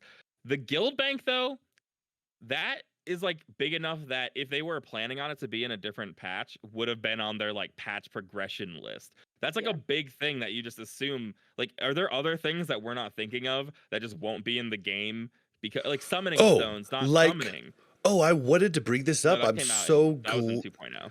I'm so glad you brought this up because I wanted to bring it up. It could be stuff like possible friendly resists. And we actually found out one of the things that falls in that category this week in Nax. So in Nax, there were a whole bunch of like poison, what's the word I'm looking for? Poison, anti-poison things that were super low level that worked on this high level content, right? And many of us that played the game before never even thought to use them because they didn't work in vanilla. But then when they did work in classic, we thought, oh, well, maybe we just never knew about this. But it turns out that because of that oversight, all these different low-level anti-poisons worked on everything, and now they could be resisted. And we found that out in Nax this last week, which is interesting. Venom, like low venoms have different percent chance. On the trash, on the trash packs. The Necrostalker trash, the low-level anti-venoms do not have a 100% chance to take it off, but they have a chance to take it off. So just imagine how hard Viscidus would have been if those level 20 if those level 20 ones we used. Still though. So but we did use a lot do of they? those. Like they're like level 20 though. Elixirs work 100%. Okay. Well, I was just saying this it's weird. Just the anti-venom. Yeah. But that is definitely interesting. Yeah. Okay. Well, I think we can move on. I'm just interested to see how that whole thing works. And I think you might have hit it on the head, Yip, with the whole setting someone to tell and it says white. Like it's basically just going to change your name behind, like your name. You might have the same name as somebody walking around in Stormwind. That's definitely possible. But then if you send someone to tell or anything, like it's going to have that tag of Yep. White Maid or Fairbanks or Yeah. whatever. Yeah, so they should hopefully be the same realm. And if they're not, and we find that out, that's a big point of contention. But assuming that they're still going to be the same realm, now's the best time to ruin communities or whatever for Classic Era, because there's going to be a huge shift in the player base. Now's the time to connect them. Do you think there's going to be like clicks? You think it's going to be like, oh, dude, you're a white maid, dude. I don't know about that, man. Oh, Not only that, the people Faralina. who are playing Classic Era, I could be wrong. This could be like, I could be way off, but I believe that the people playing Classic Era will actually be like the real sicko hardcore freaks. Exactly. So like it will be toxic. I think it might end up being toxic. I could be wrong. Maybe there are a bunch of like normal people who are going to be playing Classic Era and just don't want to go to TBC, and maybe the communities will be okay. But I can't imagine like the first couple of weeks or the first couple of months of Classic Era, anyone still like raiding and playing, they're probably going to be pretty intense. Yeah, there's gonna be some definite server pride, and he'll be like, oh, he sucked because he was from blah blah blah. Yeah, it's gonna be interesting, but it's gonna definitely be I think it's gonna be exciting for those Classic Era players because they're just gonna be introduced to so many new people, and if it is like where everything's shared, I think it could be kind of neat for them. And I look forward to talking to somebody, a month or two after Classic Era has been going that's been playing it. We'll probably try and get some people on to see what that experience has been like. Yeah, it'll be really interesting to see what kind of communities form and how people are doing on those servers. All right, so the most important news this week, most important news ever. Mail sent to your own characters will now be instant. So I could actually just get rid of that extra account that I had to use to just give my character stuff instantly. I don't have to ask my friends anymore to, hey, can I transfer gold? You can just send instantly. And I thought I had heard earlier on that this was only for gold. But that's how it works. To my knowledge, in actual Burning Crusade Classic, gold was the only instant. thing. However, what I'm getting from this is that everything. In Burning Crusade, everything was supposed to work, but they only got gold working. Probably because moving items is harder in the database. Instant except for gold. I thought that's what I. No, everything's in, like, they're basically changing it to everything's instant between two characters on the same account. So you could send something to your alt, you could log into your alt, immediately get it out of the bank. And I believe in the original TBC, you could only send gold. And that's probably just because of the database stipulations at that time, because databases have come a long way in how they can operate. That's my guess. But it seems like we're going to be able to send everything instantly. They didn't say anything about sending to other people, but I assume that's still the hour cooldown. It'll be the hour still. I think even non-guildies in retail don't have instant mail to each other. Why? What's the difference? I don't know. I truly don't know.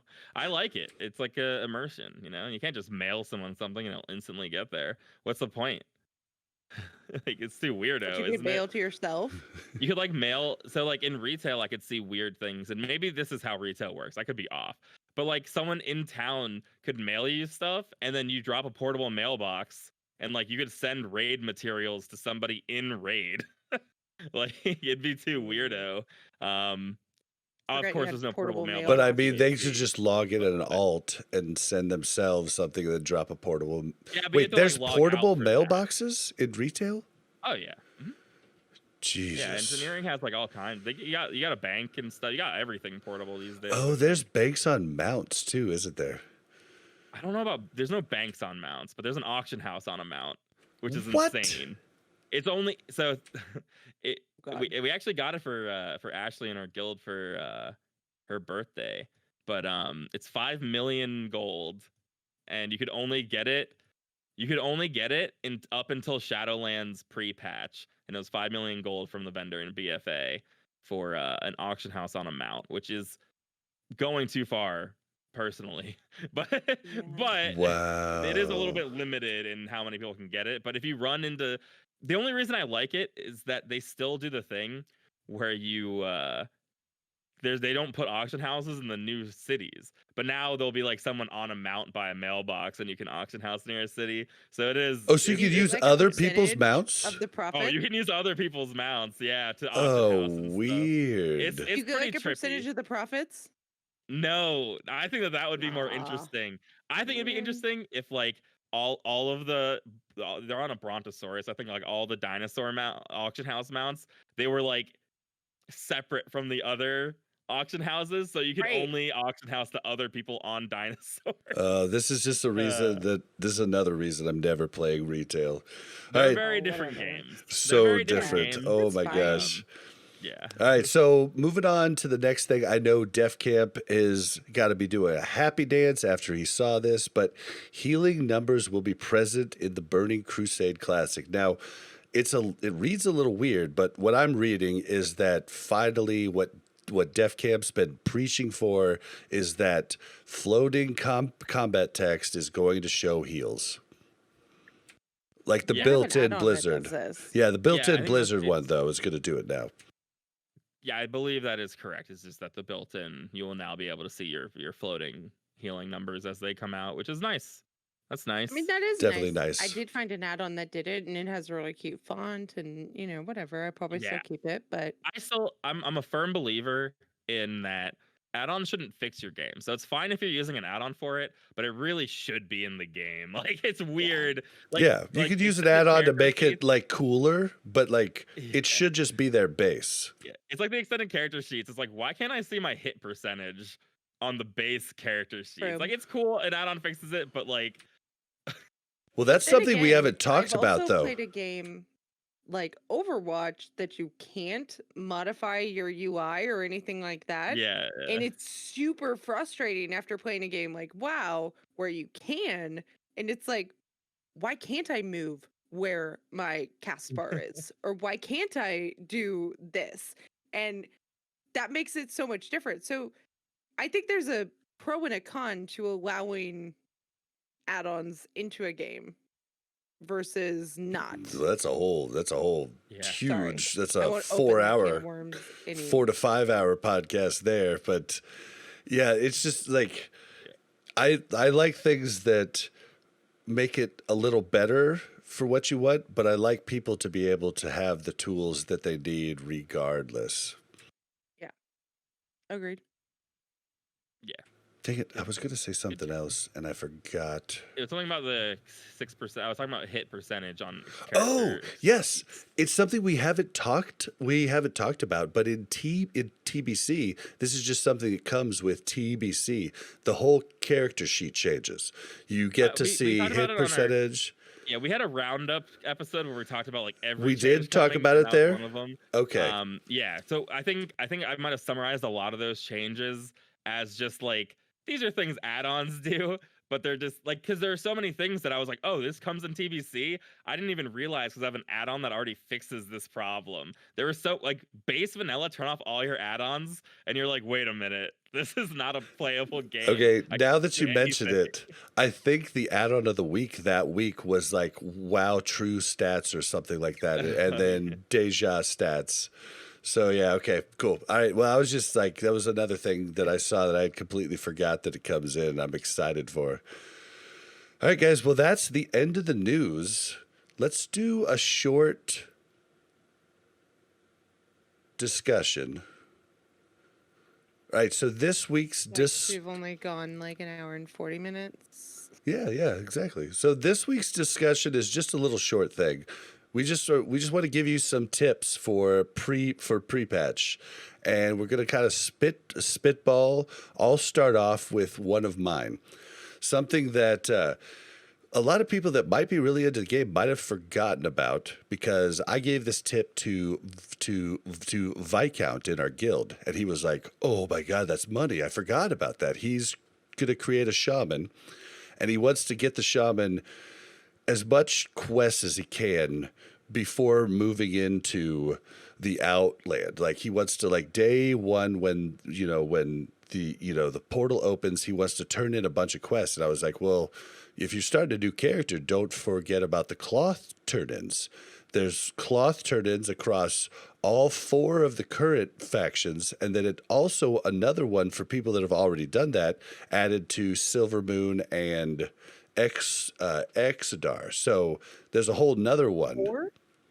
Yeah, 4. You got gnomes, dwarves, humans, night elves, and then on the horde side, you got orcs, trolls, Mel was Tauren. thinking by city and not by race. I was like, wait. Yeah. Where's Yeah. the other? Where's the 4th one? What am I Gnomes, missing? and dwarves, as well as orcs and trolls, are both the same main city. And you do those cloth turn-ins. Those cloth turn-ins are going to be huge turn-ins come the opening of the Dark Portal, because they get a jump. So if you've already turned Only them if in, you haven't done them yet. well, but no, I just said Exodar and Silver Moon City are brand new cities that you can do those turn-ins at. The one city will give you probably 17 to 20K experience for just those. But if you haven't done any of them and you have a new character that you're bringing in, don't do them. Wait till the gate opens, do them, and you'll get yourself over 100K EXP on just cloth turn-ins. Does anybody else have a tip?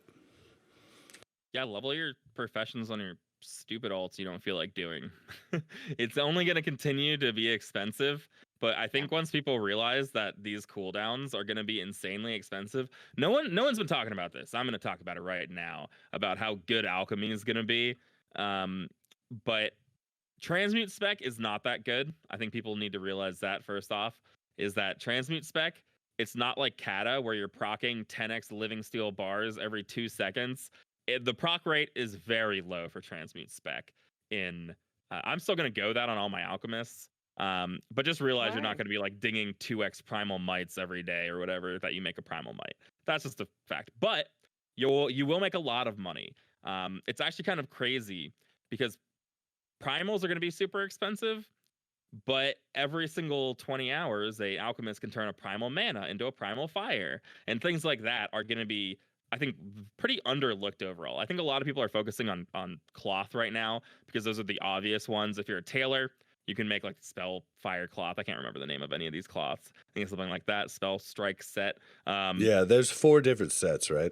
Yeah. So there's all kinds of stuff. But people are talking about that for that. But get your characters up now because you're going to be able to make way more money than people are even realizing right now. With not only there being massive inflation, everyone's talking about like when mongoose potions were like 15 gold, we were freaking out for classic. But in TBC, the prices of things are going to be insane. The amount of raw gold that is going to enter the game just from like gray items selling for more money. Inflation is going to be massive. Things are going to sell for a ton of money. You don't want to be the person who realizes now it's going to cost me 2,000 gold to level my tailoring all the way up. Maybe not tailoring because cloth is so abundant, but 2,000 gold to level my mining all the way up. Now that jewel crafting or my blacksmithing up, or something like my alchemy up, because all of these other professions are already at max level. They're making a ton of money. Don't be late. Just do it now. You don't want to. Just do it now. This is half telling myself as well. Yeah. No, I Just think do it that's a good now. point. I think the tip is that we have a little bit of a break, right? And then we have pre-patch and then we have the patch hitting.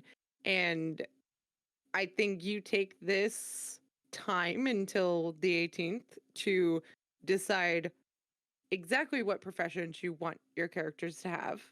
Because I know there's a lot of people that haven't done that. Decide exactly what you want to work up and how you want to work it up. And again, like Bob and I said earlier, we worked up his enchanting by just running different dungeons, using our tailors to convert the things into cloth, or to convert the cloth into bolts, and then making things that we could disenchant. And that was great. Like, we were able to do that very quickly. So prepare for that, because if you try to do that while you're also trying to do other things, you'll forget, you'll fall behind, and all of that. I also think that you need to look at cooking and fishing Mm. because one, there's fishing dailies that will help you make money. That if you don't have fishing worked up, it's a good idea. It's They're a like super easy horrible idea, dailies but done in like, I mean, easy. Both of them. Sorry. right, but working fishing up is less than desirable activity. So do that if you will, but it's a good skill to have. I don't know if it's easier to work up in TBC, if anybody knows that. I think it's easier in Wrath. I don't think it gets easier in TBC. I could be wrong. Anybody that knows Yeah, differently, you please want to let me go into know. TBC at 300, I think. I don't think there's any major benefit.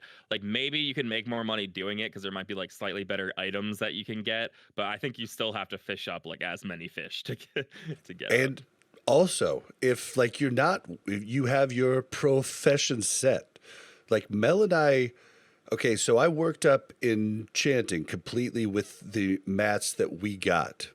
Then I still haven't sold all the mats I had left over, but I've sold a fourth of them and I made 150 gold off of them. So I'm going to sell the rest when the auction house comes back up. I'm probably going to actually make a 500 gold profit on that. We did it in one night. So if you have worked up characters, you have your professions in where you want them, you can make a boatload of money because people are going to be working up all of these different professions.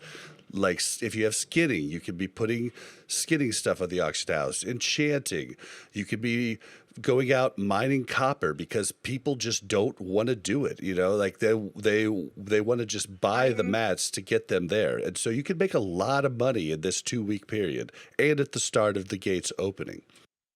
Yeah. The time that it's going to take people to actually do it versus the time it will take you to get there, you can make a lot of money on that. And yes, I know people don't want to work up fishing. I see a lot of that in the chat. I get it. But it is if you can get it up. And guys, just watch a show and have your little thing. I think there's an add-on. Somebody remind me if they can remember this add-on, but there's like an add-on that's supposed to like auto like reel it in when you No, catch fish. there's not. Yeah, there's not one for that. I think there might be an add-on to make that sound be extremely loud. Like I think there's a weak aura to make that sound possibly extremely loud. I think it's Fishing Buddy helps you with some fishing stuff, but even with that, I did not enjoy my fishing. Oh no, it's not fun. But with the dailies coming, the mechanics just aren't quite right. I'm someone who should like fishing because I like doing the same activity over and over again. Fishing has no competition, so it's really easy to do. So it's sort of like, why don't I like fishing? It's just the way you have to pay attention a little more than I would like to. It's like I'm watching a TV show, and then I'm like, damn it. So it said you're yeah, so Yam starts in chat points out that fishing buddy does allow you to raise the sound of your bobble getting pulled. It can also like auto reapply lures and different fun things like that. So still not enough that you still have to click on the bobber, is what he says. Yes, So my tip is going to be my next tip. PvP focus. So a lot of people maybe they already know that you'll be able to buy PvP gear starting in the pre-patch. Not a bad idea to get some gear for a new character. So totally do that, but you should look up. I was looking at a spreadsheet, and maybe we can put it in the show notes about when you can actually replace the gear that you'll be getting from PvP. So, for instance, I thought weapon was going to be good across the board, but I saw some classes are replacing their Grand Marshal weapon by like level 63 with a quest reward. It's actually is it worth that time to farm the honor if you're going to replace it very, very quickly? This is something that I actually brought up a while back. Okay, but wait. Okay, go ahead. At the time that this podcast comes out, you can't farm honor anymore. Yeah, no, it's the opposite. You can't do it until pre-patch. Yeah. because Okay. we're talking about the currency honor. You won't be able to farm your rank anymore, so you're out of luck there. But to be able to buy the Grand Marshal honor, the gear you can. But Bob, you had something too. Yeah, this was basically the whole point that I made about Gressel and about Might of Menethil and all the weapons you get in Nax, especially even from like the KT weapons don't get replaced until level 70, but they pretty much get replaced across the board on all classes. Someone can correct me if I'm wrong on Twitter or in comments or whatever, but they pretty much get replaced by blues at level 70. But it's not that way for the gear. The gear is different, but for some reason the designers made really good TBC weapons. So if you're getting a PvP Grand Marshal weapon, it's going to be the equivalent of like tier 2.5, and it's definitely going to be replaced sometime in the middle of leveling. Whereas the Might of Menethil, the Gressel, they would be replaced at level 70. But there's the other gear doesn't get replaced as fast. But either way, if you're an alt or you're a new shaman or a new pally, those PvP weapons are going to be sick if you could actually level up in time to be able to buy them. But you could always, do a little bit of PvP to get some marks on the earlier BGs, like when you hit 19, when you hit 29, when you hit 39, you could maybe get more marks quicker than you could at the level 60 range after you hit level 60. So you might do some battlegrounds in between because those will be way less competitive. Yeah, if you're not a serious PvPer, like it's so much nicer to do worse on Gulch at like level 39 than it is at max level when everyone's yelling at you. Right. So that's definitely a good I tip. remember the anxiety I feel going into a battleground when I don't know how to play my character fully in a PvP like setting because it's so different than PvE, right? I'm like, Yep. Bob, I don't know, like I'm not ready for this. I don't have all my shit set up like that. Like I'm used to not getting attacked. I'm a Yeah, that's what healer. Ultrax Valley is for. If you go into like an Arathi Basin or worse on Gulch and you're not Oh. comfortable on your character in PvP, you're like, I'm ruining everything. I'm like, I'm for just dying. I'm dead again. Yeah, like this is horrible. So lower levels definitely good for marks, but my main point is you need to do a cost analysis. The pre-patch is only 2 weeks. Are you going to spend all that time getting gear you're going to replace with quest items? Like how much faster will you level with that gear versus just saving your time? Make money, make gold, Yeah. get your professions up. I think the gear you Or bring take a in, break. yeah, take a Like, break.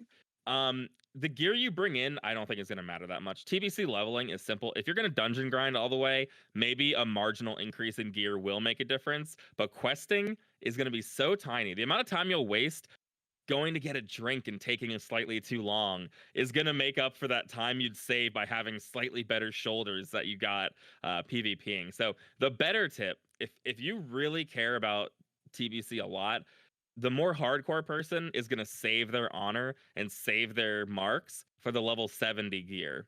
And that is going to save you a lot more time. Because think about when you hit 70, do you want to go do BGs? I want to go do BGs because they're fun. But do you want to go do BGs or do you have heroics to do?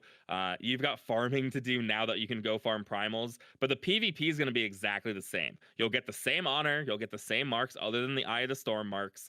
So doing that now in the pre-patch to save for 70, you will save you more overall time. That's a really good point. Like I'm gonna basically my plan with Lock Dude is I just want to get the weapon. I already have 20 of each mark saved up. Whatever I can get, I can get.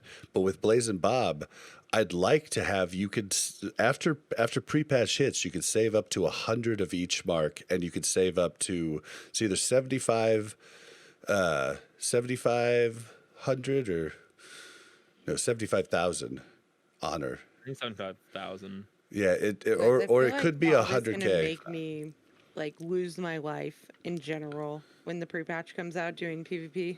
Yeah, well, I mean, I'm planning on PvP with other people too. Like, it's kind of like what I'm gonna do when I You're not can't do it with relying on you, me. Is but that what you're telling I me? definitely want Bob, who's gonna be my PvPer, to have as many marks as he possibly can.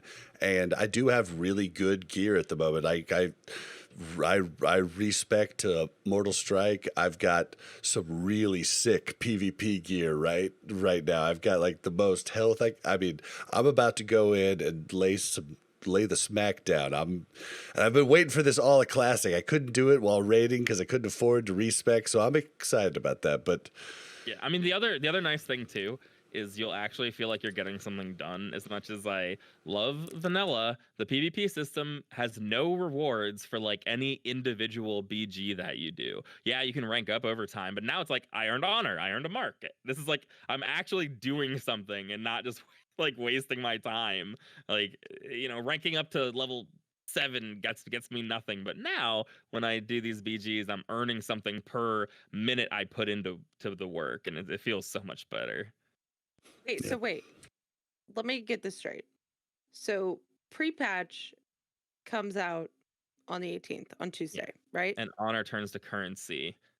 Okay, but TBC comes out on the 1st. Correct. yes, ma'am. Okay.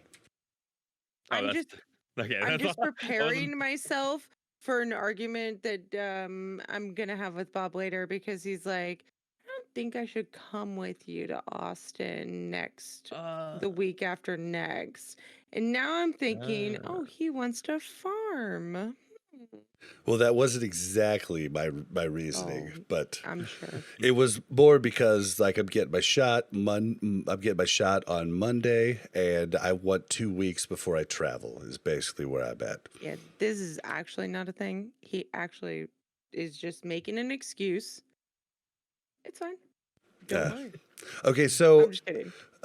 another tip. Most people probably haven't, I'd say most people, but I'm guessing most people haven't messed with the whole EPL, what are they? Core of Elements, Savage Frond, Dark Iron Scraps, and there's one more. There's 4 quests. You need 30 of these items that you can buy on the auction house. If you haven't turned they're a repeatable quest for those weird badge system they brought out with Nax for EPL. Most people didn't do it, in my opinion. But if you haven't done it for the first time, those are huge quest turn-ins, like 13K per. So you can save First up, time, right? huh? Only the first Yes, time you yes, do it. yes, yeah. Not the repeatable time. Yeah, Yeah. every repeatable will come the pre-patch. I think even Doesn't will no work. longer be giving like any XP. Yeah. So your ZG coins, like none of that'll work after pre-patch. But so you can like save up those now, buy them on. I still looked at the auction house yesterday, and they were still super cheap. I bought all of mine for me and for Mel. So you can definitely do that, and that's a good chunk. that. Yeah, I think we all do because you get them from so many things across Azeroth. Yeah, there's so many things in my bank that I feel like, you guys, this is my tip. Clean out your bank and clean out your bags. And I know Ooh. most people probably have, but I have not. There's stuff in my bank where I'm like, do I actually need Wait this? till after the snapshot to clean out your bank so that you Okay. always have True. that in the True. snap. Fair. Snapshot, which to be fair, this is coming Ah. out. If you're listening to this not live tomorrow, just wait till tomorrow to do any of these things. So you'll Right. be okay. The big thing, yeah, I bet a bunch of people have this like nostalgia gear saved up, but we're going into TBC and it's time to delete it all. You need the bank space. I Time just to have move on. gear that I'm like, I don't know Here if is this is better or if it's not. Or I have like gear that, or like mats that I'm like, do I need this? Am I going to need this in the future? Here we go. And now's the time to just like, you guys don't hoard it, purge it. Like just After get rid of it. pre-patch. After pre-patch. yes, after tomorrow. Here's my mega tip for TBC, and the people here don't need to follow this tip. we're crazy, so we're probably gonna go kind of hard for TBC. But TBC is exciting. Don't go too crazy. You don't need to go, if you're not taking time off from work, you don't need to feel bad. Think back to phase 1. Okay? Think about all this time you've been playing Classic, if you've been playing it like me, and think, hey, if I could get one more Molten Core in, that really would have made the big difference in Classic Vanilla for me. If I could have just done that week 1 Molten Core instead of the week 2 Molten Core. It's so silly now to think about how hard we went at the beginning and how in the long run the difference is so silly. If you can't do a week 1 Bob and Kara, I did not go hard at the beginning. Exactly. Bob and I were we are very bis. casual at the beginning, and we were in the guild. We just weren't 60. And when we got 60, that's when we started going hardcore. But a really good tip, Yip. Okay, it is a good tip, but it's also a cautionary tip, right? Because if you're in a guild that has 29 people and you're the one of the 4 that does not get to 70 at the same time as everybody else, you could lose that raid spot.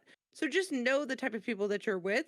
And if you're with type of people that maybe you like them, but their schedules don't align with yours, just know I'm that in just saying, advance. yeah, don't freak out though, because it's very funny that you mentioned that, because Stoof, she's an amazing girl in our guild. She is the MVP in my opinion, and she is doing a Vargflocken Classic yearbook, and she posted tonight the graphic for the dropouts, and the dropouts list was an astronomically big list. I might try and leak it in the show notes for anybody that cares, but it was ginormous. So just know that these people that might go super hard to get into the raid might flutter out, and you'll be there waiting, getting there at your casual time. Like if you kill yourself, we saw it with so many WoW Classic content creators. They burnt out. Like their YouTube channels went silent because they were just playing 15 hours a day and just ruining their lives, not having anything else besides that. So push yourself as hard as you could push yourself personally. I think Yip's tip is amazing. I agree with it wholehearted. Yeah, I mean, like, think about all the, like, there are no doubt, like, almost every content creator will probably go as hard as we are, where it's like, I'm not even creating content that has to do with dungeon grinding from 60 to 70, but I will still be dungeon grinding from 60 to 70 just because, like, we're getting wrapped up in it. But if you're just like a normal because we player, have Kim who like, sets up a spreadsheet that like oh god, yeah, I didn't even mention that. Where I was like, Kim's like, could I do some things with that spreadsheet? And they're like, yeah. And he's like, he literally made his own looking for group. Yeah.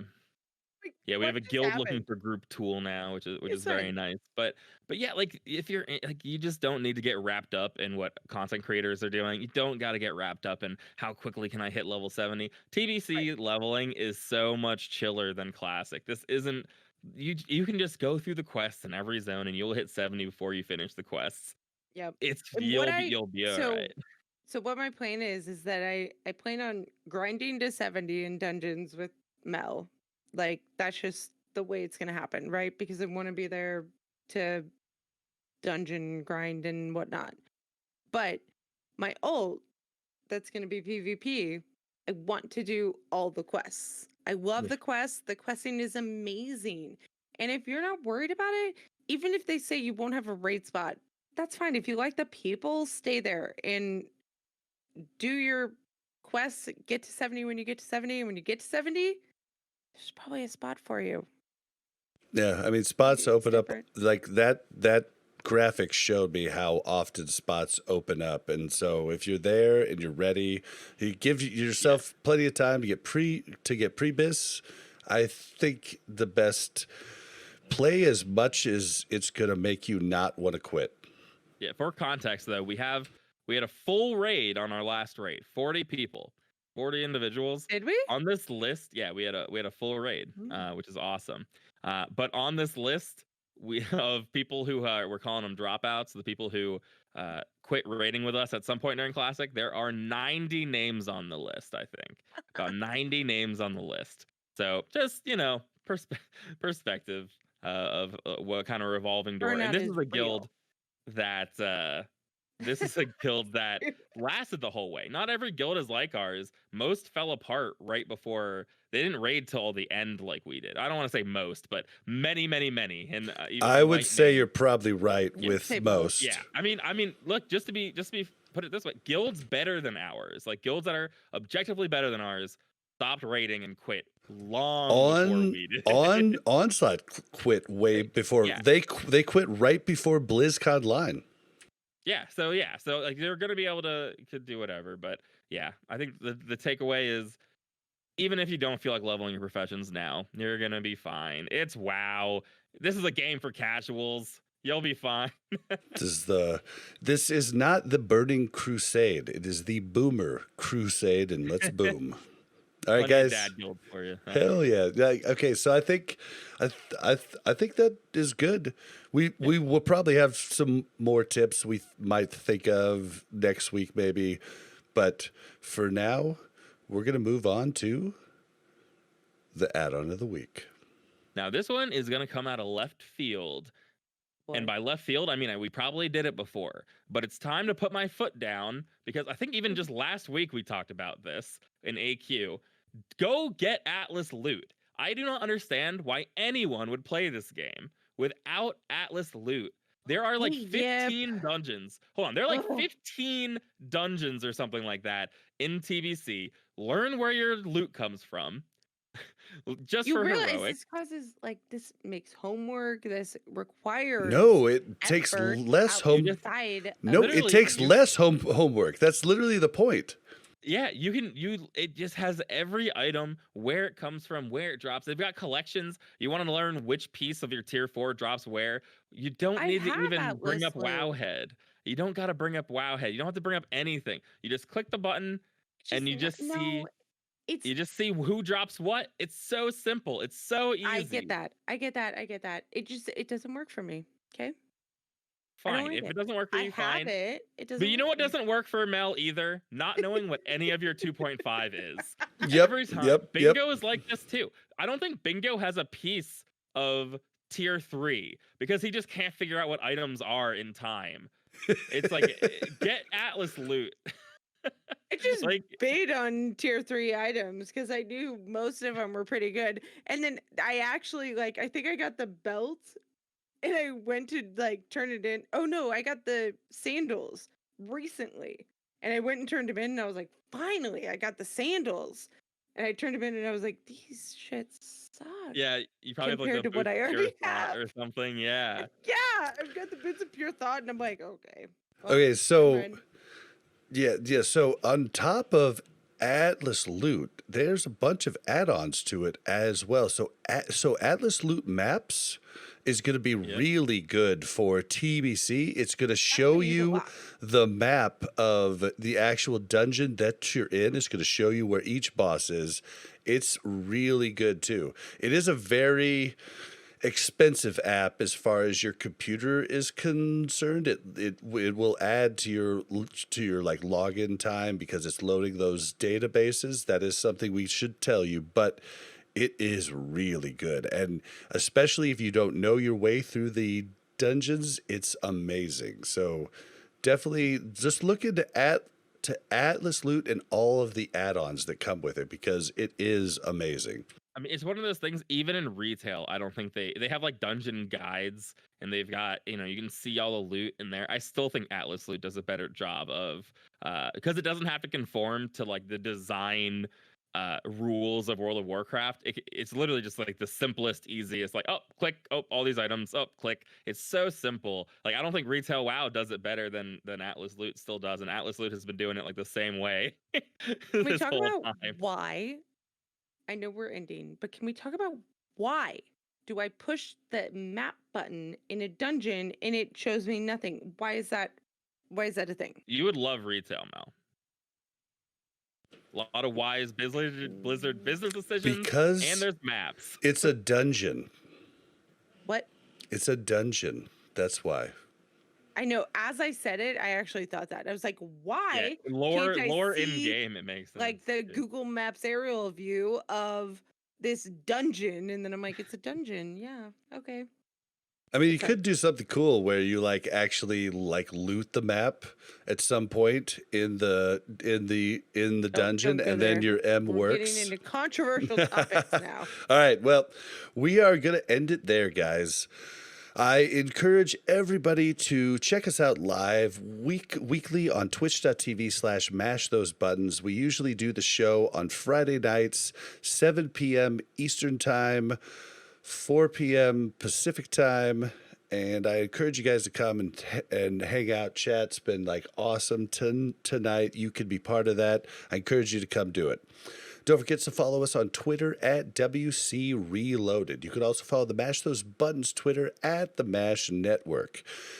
If you want to send us anything via email, it is wcrpodcast@gmail.com. If you'd like to join our Mash Those Buttons Discord, interact with the host of this show or any show on the Mash Those Buttons network, that's mash.gg/discord.